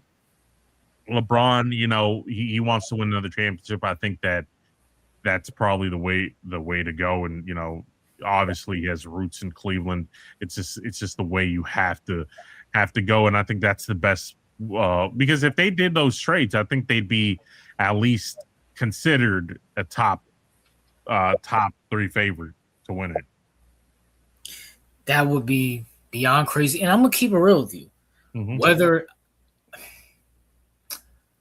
If Steph Curry gets traded at the deadline, that would be crazy, because the deadline's always the week before the Super Bowl. And that would be a good move. You trade Curry, maybe you can get him a few titles, get the media talking about it. And I'm just going to keep it real with you. So that might overtake the Super Bowl. Steph Curry game. I mean, you saw what Luka did. Like that Luka trade. See, I think we talked more about that than the fucking who played in that Super Bowl? Was it Eagles and Chiefs, right? I don't think we gave a fuck about that Super Bowl. Right. Yeah, and granted, it was a fucking blowout as well, too. So I'm like, the whole Luka thing was way more entertaining than that. You trade Steph Curry or even Kyrie. You trade both of them. whether not on the same team, but say Kyrie gets traded to the Lakers and then Curry goes to Cleveland with LeBron. That will be mega big headlines, especially the week before the Super Bowl. Like, Yeah, holy fuck. yeah. I mean, it would. I think like Golden State needs to stop with the whole. They should move off of Curry. Like they need to stop with the whole. Like like we're gonna run it back. No, you're not. Your error is done. Get it over with. Like Been done horribly. Like, it's over. And speaking of that CEO, can LeBron just sign with the team now? Is he being a drama queen at this point? So can he just finally sign? yeah, let me tell you, like LeBron. That's the thing. I stopped like shitting on LeBron for a minute now, but I like during this whole like wait out period. Now I realize why he's like I've always shitted on him. Like it's just that not only that, it's like, bro, we know like your interest is not that high, bro. Like we know that teams are not like this isn't like when LeBron was leaving Miami, right? This isn't the same like oh shit, like everyone wants in on the LeBron sweepstakes, right? Like there's not a lot of teams out there that are vying for this dude. Like the fact that Rich Paul had to say, "Oh, LeBron has a lot of options," and he's trying to think them through. I'm like, I highly doubt that. Like the fact that you had to say that he has a lot of options probably means he doesn't. And the reason why is because I hate to say it, but it's kind of one of those things where LeBron doesn't have a lot of options because at this stage of his career, he's more like headache than he's probably worth. And he can only be a good fit for certain teams, right? Yep. Cleveland being one of them. Like you can't put him like for example, would I put LeBron in I don't know like San Antonio? Probably not, right? Like there are certain places where LeBron cannot like LeBron's brand is an issue. LeBron's like whole thing is just way more headache than it's actually worth at this stage of his career. I don't think a lot of teams are trying to vie for him. Like I think there are a handful of teams that are like, okay, well, let me be like interested in LeBron. I think Cleveland's one of them. I'm hearing rumblings that the Sixers are are pursuing him heavily. Uh, you Gang. know, and I'm like, by the way, if LeBron goes to Philly, like, bro, like if you thought I shitted on him before, like you have not seen anything yet. Because like if you go to Philly out of like I understand you stayed out of Boston, you stayed out of New York, you stayed out like if you because Boston fans wanted him, New York fans wanted him, right? Yep. But out of all these big metropolitan cities in the East Coast, and you pick Philly to end your career off in, like the amount of shit you're gonna get when you don't win shit is going to be incredible. Like I do not pick Philly. Go back to Cleveland. You started your career in Cleveland. Go back to Cleveland or go to Miami or something, right? Yeah. Like don't or go to Golden State. But don't fucking go to fucking Philly. Your whole career has been avoiding the East Coast in general, except for Miami. Like you didn't want to go to New York with the Knicks. You didn't want to go to Boston with the Celtics. But if you pick Philly, like your legacy will be just absolutely shitted on. I agree, 100 fucking %. So I just wanted to pick a fucking team at this point. Can you just fucking pick something? CEO, shut the fuck up, pussy. Says Michael, aka Skeleton. Skeleton, yeah. Yeah, because Skeleton's a Philly fan. And by the way, Skeleton, I'm glad you got Jaylen Brown. He's all heartbroken and feels betrayed and all that shit. And when you guys don't win anything, because you're not going to win anything, like I want to see you guys bitch about how Brown is worthless and useless in like 2 to 3 years when you still haven't won shit. All right, that'll be nice, bro. Listen, I don't like the Celtics. Everybody knows that, but I'm really hope I want the Knicks to be the #1 seed. The #2 seed, I really hope it's not Philly. Like the Jaylen Brown dick suckers and the dick sucking of the Sixers are not a team with Joel Embiid Now all of a sudden they got the Kendrick of fucking in the NBA, an overrated bum who can't dribble to his left, and Now, fucking like miss me with that, man. now, listen, I'm gonna give Brad Stevens uh the benefit of the doubt and assume that he's not a complete retard and he send him over to Philly so he can implode. All right. So if they implode, right? They will. Come on, man. If they implode, which I believe they will, then it'll look like a genius move. Because he's like, oh, you just killed the rival. Like, oh, like you got bounced by the Sixers. Now you gave them a quote unquote gift, but it turns out to be a curse because now your locker room's a fucking mess because you got Embiid in it, you got Brown in it, and by the way, we know how big of a petty bitch Embiid is, right? We know that. How is that going to work knowing that Brown absolutely shit talked about how Embiid is a bitch? Like, how is that going to work out? Like, are they just going to sit there? Is Brown going to go up to him and be like, listen, I apologize. I said those things because we're rivals and like no hard feelings. Do you think Brown's really going to do that? Or they're just going to pretend like nothing happened, but he's really looking at him with the side eye? Like, bro, B called out Ben Simmons for not taking a layup. You don't think he's going to call out Jaylen Brown? Like, and by the way, like the only normal guy in Philly, I guess you could say, is like Tyrese Maxey. How is he going to fit in with that drama? He's going to demand a trade eventually. At some point, Max is going to be like, yo, this is too much. Let me get the fuck up out of here. Like, miss me with all that. Bro, I said it before, I said it again. See, yo, Joel Embiid's had Ben Simmons before he got ruled. Jimmy Butler, James Harden. He's had Max. He's had Paul George. He's been by himself. What has he done with it? Nothing. So what is Jaylen Brown going to do? What is Jaylen Brown going to do? And by the way, has anyone in Philly take into account the fact that Brown could stunt Edgecombe's development? Yeah, he will. He's going to get more touches than Edgecombe. Like, Edgecombe was doing pretty good. What if he stunts his development? Because we all know that Brown is a fucking ball hog. All right. He's not a passer. We know exactly, like anyone, ask any Celtics fan, the dude is a fucking certified ball hog. And the worst thing about being a ball hog is the fact that you turn the ball over like a billion times because you can't effectively dribble the ball. So, like, how is that going to work out? Edgecombe's development's going to definitely take a hit. So, good luck. I mean, yeah, you want to keep Edgecombe, but he's not going to be the player that he could be because the Browns now with Brown's contract, RJ, like they're going to give him the ball all the time and he's going to force feed it. And because he wants to be the man and the number one in Philly, he's going to be making all the shots. So how is Edgecombe going to develop? Yeah. And once again, I said it last stream. I said it this stream, bro. Brown's not going to be there. He's going to be there for this season. Next season, he's going to be gone. Phil's going to be trash. And they won't have time to fucking recoup because guess who has their picks?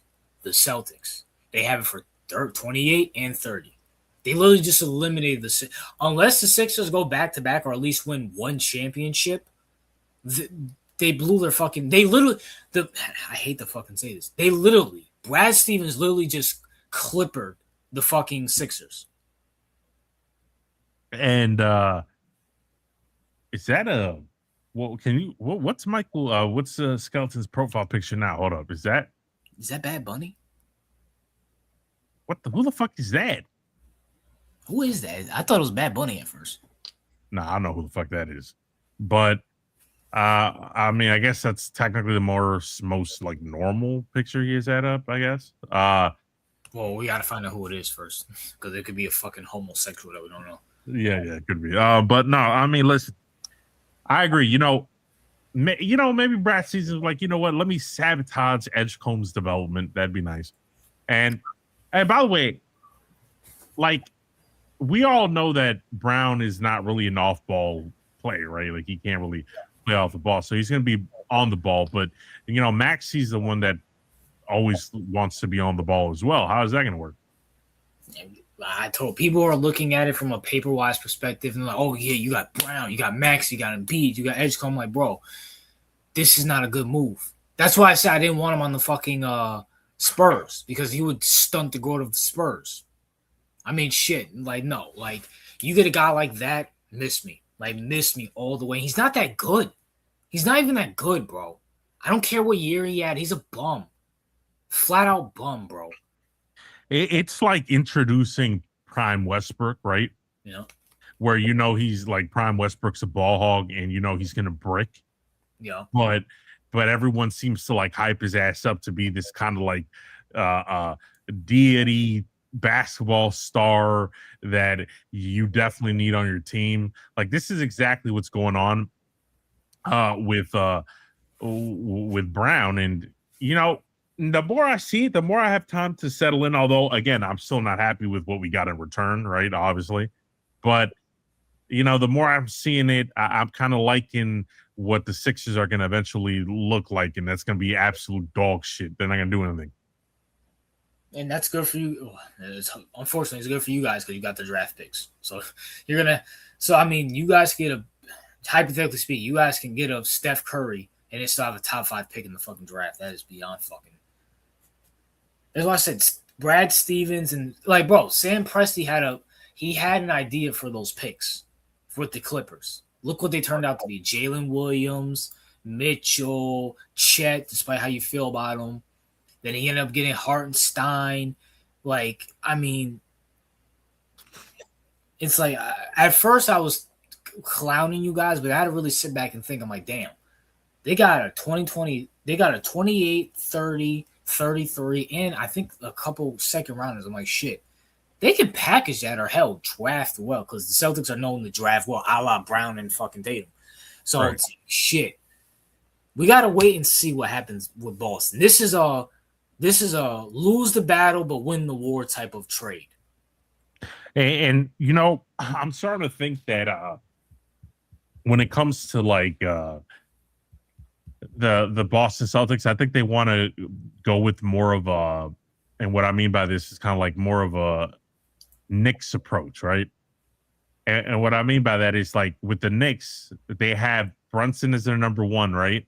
Mm-hmm. And then you have complementary pieces to that, right?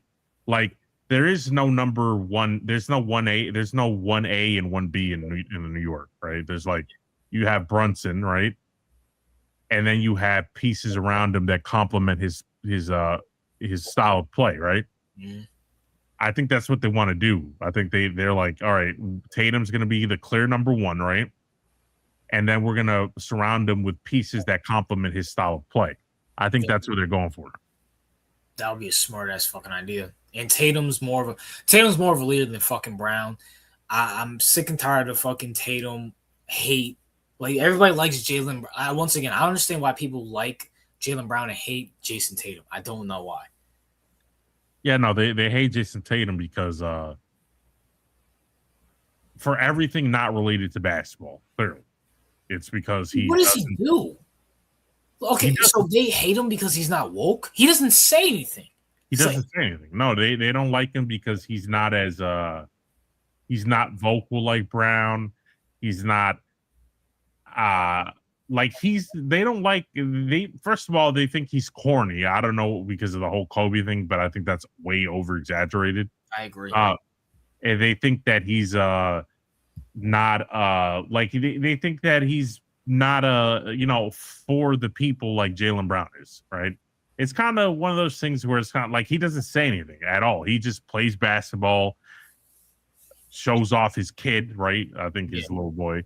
And that's about it. But to people, that's kind of like, oh, you're too much of a bitch to say anything. Unlike Brown, who's not afraid to say what he thinks, right? Which is basically they're damning him for doing nothing. But here's my thing. Okay, this asshole, the Giants fan, the fact that he is. I like that Brown is vocal. But there you go. What does Brown? Okay, Brown says women should be empowered. Brown says, something about, I don't even fucking know. He's just a fucking woke bitch. That's all he is. Yeah, there you go. BBC.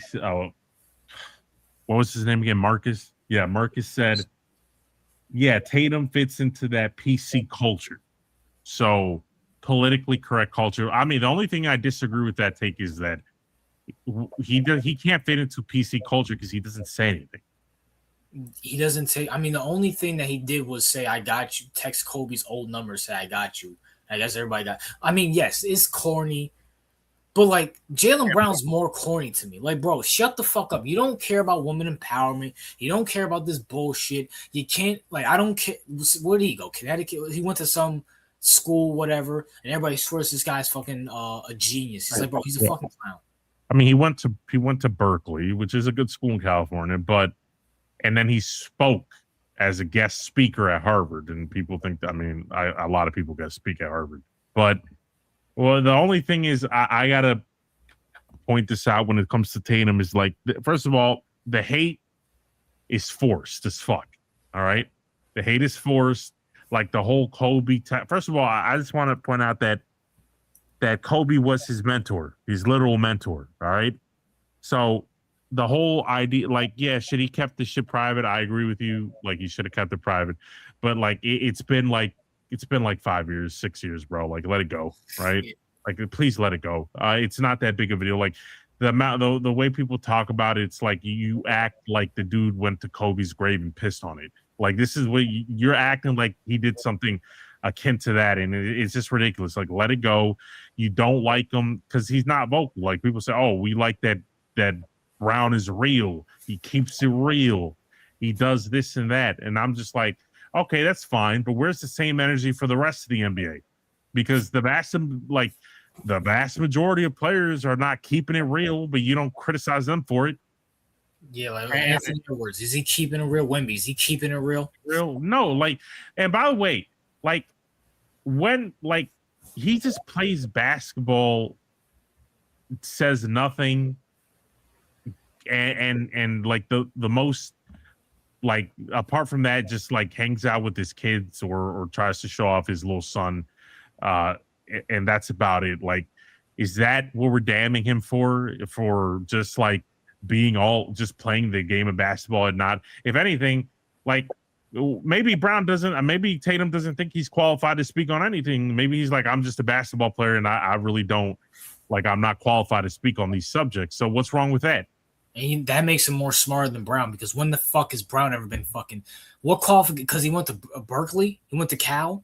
Yeah, who the fuck cares, bro? Why? What's up with all these fucking Aaron Rodgers and Jalen? Why the fuck do these guys think they're so smart? You guys are fags. Holy shit! Because you went to Cal, it makes you Einstein. No, and the interesting thing is, like, that's why the fans like him, right? But why the locker room doesn't like Brown, right? No, they don't. The locker room in general does not like Brown. And Tatum and Brown don't have a good relationship. They don't have a good relationship and all this shit. Why is it that, okay, if this was only a Brown and Tatum thing, right? Mm-hmm. Like, you can say, okay, this is but why is it that the whole locker room doesn't like him? Why? The coaches don't like him. Like, why? Yeah, RJ, but what? Like, if it was only like, okay, the teammates like him, and it was just a Tatum versus him thing, right? Okay. Like, it was only them. No, but it's not just Tatum. Like, the whole locker room doesn't like him. Obviously, like you said, the coaches don't like him. Like, why? What is it about this nigga, apart from his public persona, that they don't like? What is he doing that they don't like? Like, do you think that? And I highly doubt. I'm gonna be honest with you. I don't think Tatum cares that he's like politically active or that he talks. I don't think Tatum cares about that. No, so why does Tatum not like him? I highly doubt it's the political stuff. I really don't. I don't think it's because. You know what? Maybe you know what? Maybe they don't like him because. All right, I'm gonna put it to you like this. And Whitlock had a good point about this. Maybe the coaches don't like him because Brown seems like that type of guy to think he's smarter than the coaches and run his own shit or dispute the coaches every single film section, every single practice. And maybe the players don't like him because maybe this guy's a fucking fake bitch. Maybe he speaks all this woke shit. He's a completely different person behind closed doors. That could be a possibility. Maybe they're just annoyed with him. They're annoyed with a guy who thinks he's super intelligent. He's really not. But Maybe they're just like, bro, you're fake as shit. We don't like that. Uh, I mean, yeah, that could definitely be part of it. Uh, and by the way, like in the reason I say that I don't think his teammates care about the political thing, right? Is because like Jaylen Brown, what does Jaylen Brown mainly speak about? Racial equality, right? Women's E- rights. economic justice. I'm gonna be honest. I think the vast majority of the NBA agrees with him, and we know that. Like most of the NBA players are more left leaning. You know that. Like we Yeah. all know that. Like, and I don't think people care about that. The only thing I think that people don't like his fucking attitude or his fucking personality in person. He's probably arrogant and he's probably condescending and he's probably a dick. You know who he's related to that I just didn't know that he was related to? Oh, AJ Brown. that says a lot. Ha! Like I'm not, that's his cousin. that you know what? That says a fucking lot. Like He got kicked out of Tennessee and he just got kicked out of Philly for being a toxic bitch. So like like when I found that out, RJ, I was like a lot of things clicked together. I was like, oh, because we all know RJ that AJ Brown is a fucking locker room clown. yep. Like no one likes the guy. He's arrogant. He's this and that. And yeah, AJ Brown doesn't talk about political shit or activist shit, but no one likes him. And like I said, I don't think the activist shit is what got him Brown in trouble. You know why? Because LeBron, how many times does LeBron do that shit throughout his career? How many times has like a lot of these players done that through like Steph Curry? Like no one cares. Like the majority of the people in the locker room agree with him. And they either agree with him or they don't give a shit. Yeah, facts. And what does that do for shit? And I feel like some of the reason why they don't like him is because he's not a baller. Like he's fucking he fucking he hogs the ball just to brick it. Like, well, you're fucking up everybody. Maybe Derek White was a bum this year because he didn't get the ball enough. He had to run through the Jaylen Brown system. Same thing with all these players. Now, CEO, did you guys keep Derek White or no? No, yeah, we did keep him. He might. I'm not saying he's gonna fucking drop 30, but he might do better than what he did last year. There's a good chance the Celtics could do better without Brown. I saw stats saying that you guys have a better winning percentage without Jaylen Brown. And people are going to say, well, some games he sat out, some games he was injured, whatever. At the end of the day, you guys still won without him. Brown learned it from AJ. Darn. Well, I mean, Marcus, don't you like Brown?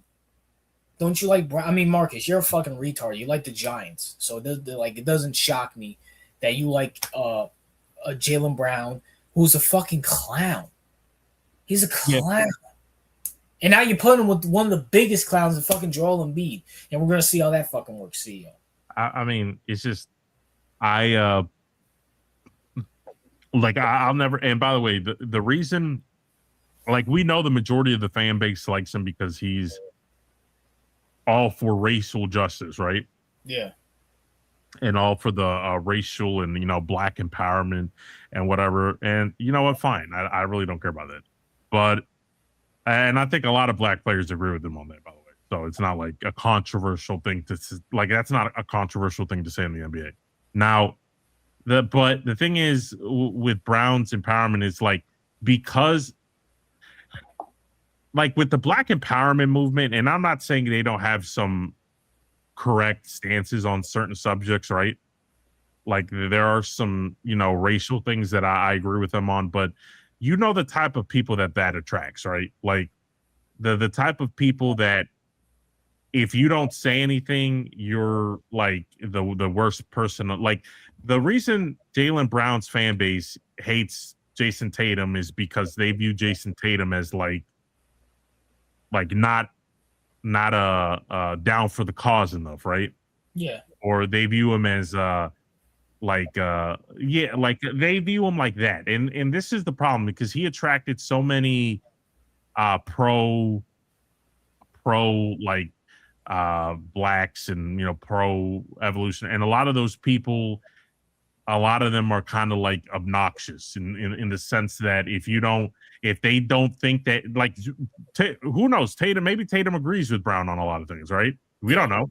But because he's not vocal about it, they view it as some kind of like, oh, you don't agree with it, you're like this and that. And basically, and that's why, because he hasn't said anything, he hasn't done anything to be disliked the way he's disliked. And it's very unfortunate that he's been nothing but nice to everybody around him. When Brown left, he didn't say anything mean to him, he said nothing but good things about him. Like, he like, unlike Jaylen Brown that sneak disses him, right?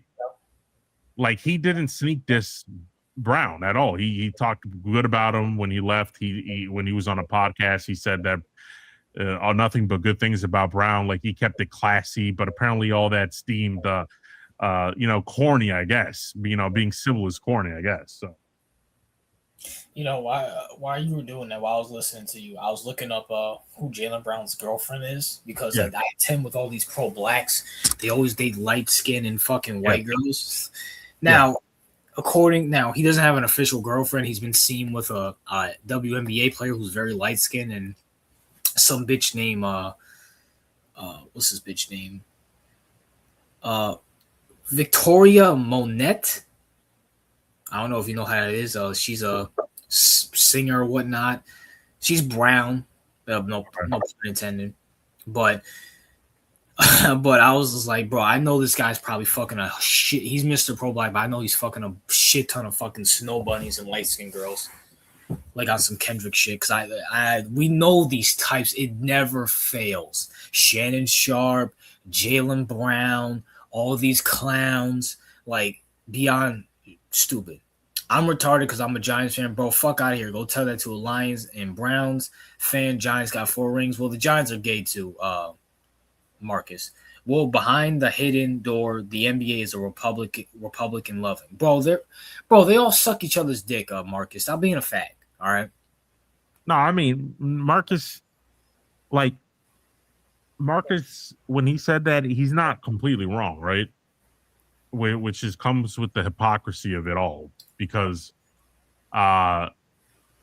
listen, we all listen. There's no no, that's not true. Listen, the billionaires only care about themselves, right? Yeah. We all know. Like, there's no Republican, like the billionaires will pay a shit ton of money to Democrats and Republicans because they don't care about political party. They only care about themselves. So Yeah.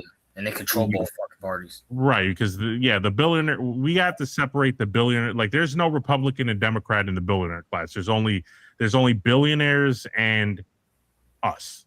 Yeah. So make sure, you know that. But listen, Jaylen Brown, I'm glad you're gone. I wanted you gone forever.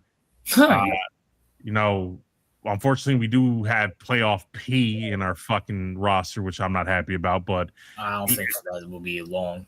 I no, think okay, you guys get somebody else. yeah, I agree. He won't be there long. And plus, I'll say this much about playoff P. He knows his place.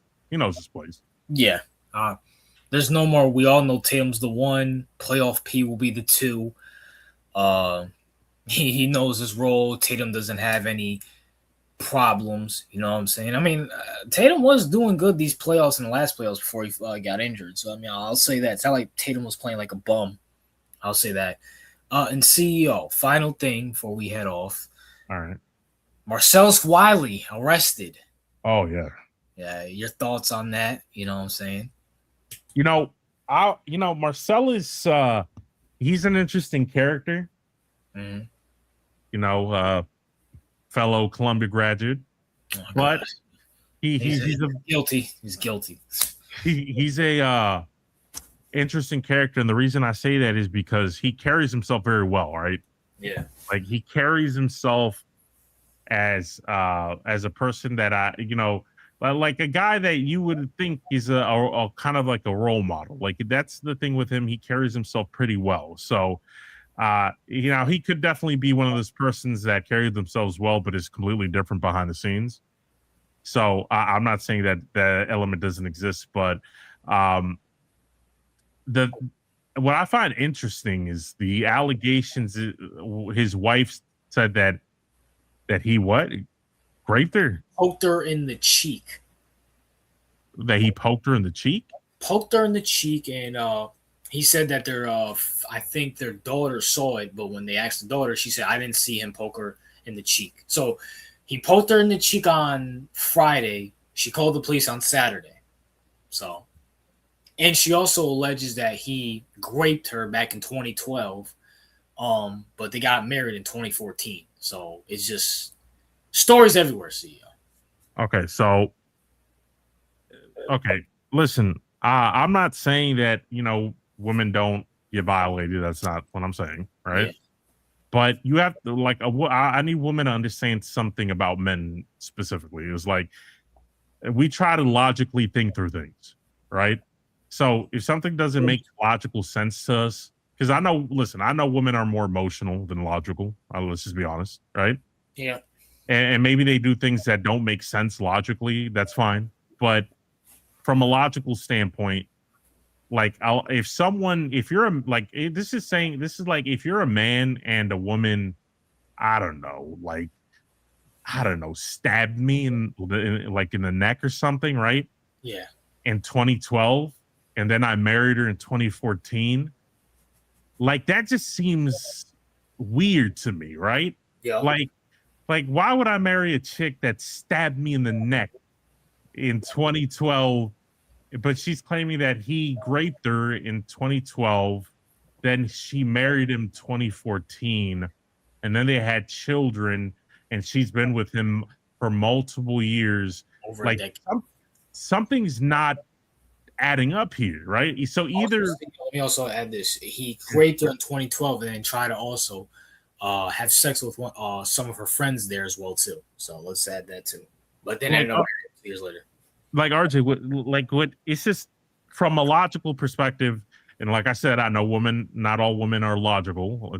Some of them are very emotional. I get that, but even from an emotional woman, she can at least understand where I'm coming from logically. It's like, well, a woman stabbed me in the neck, and I'm like, yeah, you know what's a good idea? Let me marry her. Let me make her my wife after she stabbed me in the neck. Like, maybe stab me with a machete. And like you're right, like, oh yeah, let me have children with her. Let me buy a home with her. Let me just share a house with the person that stabbed me in the fucking neck. Like that sounds like a great fucking idea. So either I'm lying about getting stabbed in the fucking neck, or I'm insane. Those are my only two options. Or both. Like, because RJ, like, if she was legitimately violated, right? Like, there's no way on earth that a sane person would marry someone that violated them, right? Yeah. So, and then have children with them. Like, listen, can we call it what this is? A lot of when like I said, there are some women who are legitimate victims of these crimes, and and men should be executed accordingly. All right, if it turns out to be true. Now, you won't hear me complaining about that at all. Now, my issue is a lot of women do this thing where they'll take away consent in the future when the consent was when it was consensual to begin with. So, if a man is with the woman and she consented at the time, and then later they're not on good terms for whatever reason, then she just says, "Oh, actually, you know what? I'll take back my consent from before." Yeah. You can't do that. No. Like, there's nothing, like, a lot of women do that. They're like, well, now that I don't like you, now it's not consensual what we did in the past. Now everything in the past I deem as sexual assault. So it's like, you can't do that. We can't live in a society like that. You cannot give women the power to take away consent based on the way she feels in the future. Absolutely. Like, it's beyond fucking gay. I will say Wiley does have other cases pending against him, which does make him it does not look good. But at the same time, it's like, I mean, no one can believe this whole. Like, you cannot, any sane person, man or woman, you cannot believe her. I understand Wiley. And some people feel like he's being attacked because, I mean, I don't know if you know this. His wife is on the Real Housewives. He married a reality star CEO. But go ahead. I think that she wasn't on the Real Housewives when he met her, right? So she was on. She went on the show. By the way, like that's on you, Marcellus. Yeah, facts. Like, why the fuck? You know that's like me saying, oh, to my girlfriend, oh yeah, you know what? Hey Jenny, why don't you sign up for Love Island, bro? Like, why don't you go take that invite to Love Island? I completely support you. Like, what the fuck were you thinking? Well, Wiley is from Compton. Compton's in LA. Correct me if I'm right about that CEO.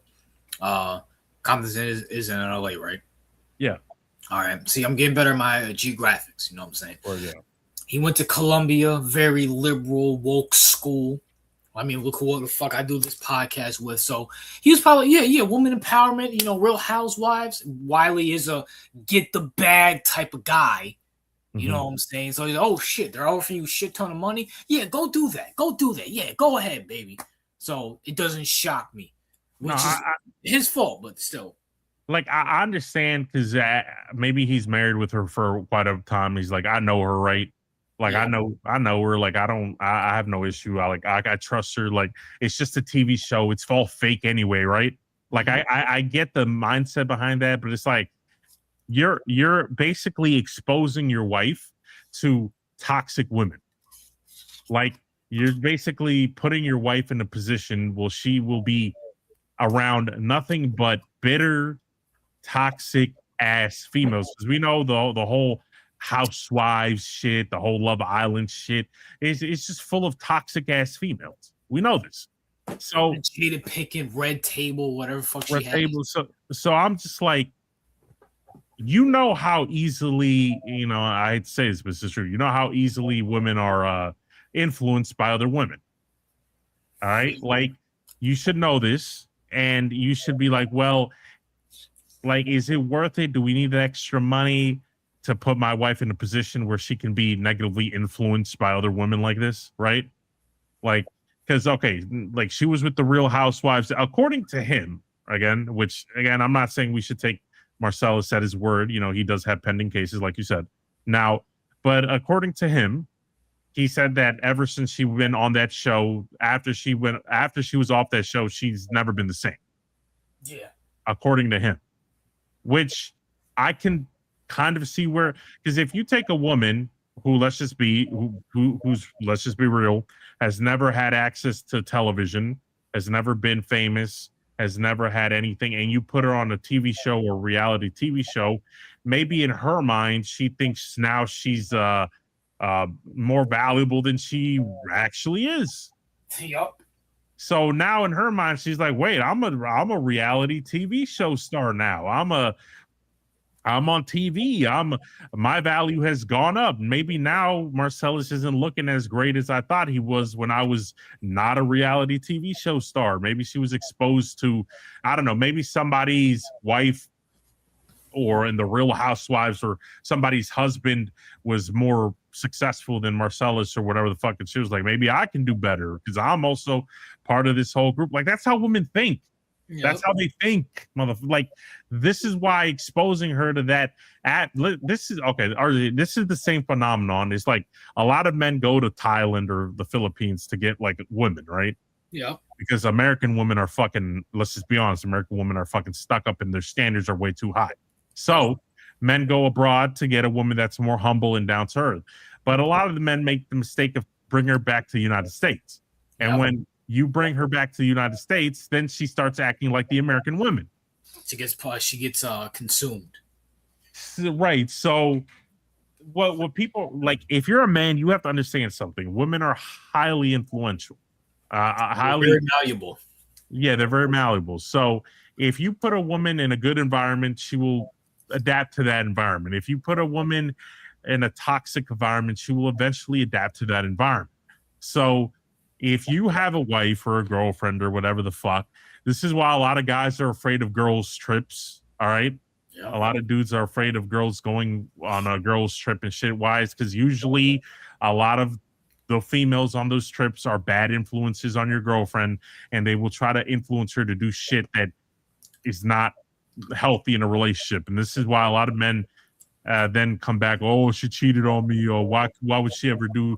Because you allowed a situation where you put your wife or your girlfriend in a situation where now she's influenced by these bad people, and this is exactly what Marcellus is, in my opinion, probably dealing with. She was on the Real Housewives. Now she thinks she's hot shit. The other woman on the programming probably told her that she can do better than Marcellus or whatever the fuck, and now she believes it. And now she's treating him like shit and talking about, oh, you like her attitude, her personality probably did a 180 after she left the show, and she was bitchy and cunty and all this shit and nothing like she was before. He probably called her out on it multiple times, and then she flipped out, and this is how this whole shit unfolded. This is probably exactly what the fuck happened. Absolutely, 100%. And also, shout out to Manuel Acho. He didn't call it out, but he kind of indirected. It's like, CEO, I guess Emmanuel Acho knows the Real Housewives. Yeah. He saw Marcellus Wiley's wife on there for the first season, and he knows who the replacement was. He's like, Right. and he was like, you might be asking, why do I know the replacement? Because I watched the second season. They kicked Marcellus Wiley's wife off for being so fucking bad and the ratings being down. And I guess she needed some money. She's trying to get some more publicity and fame. So I guess by doing this, it probably could get her more publicity and blame and stuff like that. I didn't know that. I didn't even know who Marcellus Wiley. I know he was married, but I didn't know who he's married to because I really don't give a fuck. So I'm like, that's a good pull. That's really a good pull. And I guess I'm gonna check right now, CEO, as we are talking right now, CEO. Marcellus Wiley did drop a video. Marcellus on his podcast drops a video. Marcellus Wiley breaks his silence about his arrest, which I will be watching later today. So, and I just want to point something out because a lot of people, because they saw him, arrested, right? I just want to point out something. If I'm in the house, right, and I had a girlfriend or a wife or whatever, right, and this female called the police and said that I hit her, right? Whether that's true or not, they will arrest me and they will take me away. Like I'm not sure if a lot of people know that, right? So, like if a woman calls the police and says she feels like she's in danger, and that you hit her and whatever the fuck, and the police are like, okay, let's take them away for the night and let's put them in the police. Let's take them to the police station, talk to him, question him, and take him in, right? A lot of people are like, oh, he has to be guilty. They arrested him because for a fact that he hit her. That's not always the case. Like if a woman calls and says she fears for her life, they will take you away, even if you didn't do anything. Yeah, that's a fact. We'll see what happens. Maybe we might cover this next week, but that's a wrap for us. I hope you guys enjoy the soccer this next weekend. See, is there anything you want to say to the peasants as we get the fuck up out of here, other than be safe and don't date any bitches that are on reality TV? Yeah, you know what I'm saying? All you people, you know what? Stand up for Spain as RJ loses $100. All right. Stand up to France and Mbappe, the French soldier that he is. The French are queers. We always known this, all right? So, you know what I'm saying? And you're going to have to root for France if they go up against Argentina CEO, which will be poetic justice. You know what I'm saying? Najee said, under the lights where the green... What the fuck song is this? Yeah, go fuck yourself. All right, Najee, you're a fag, and your Red Sox ain't shit too. But until next Sunday, peace.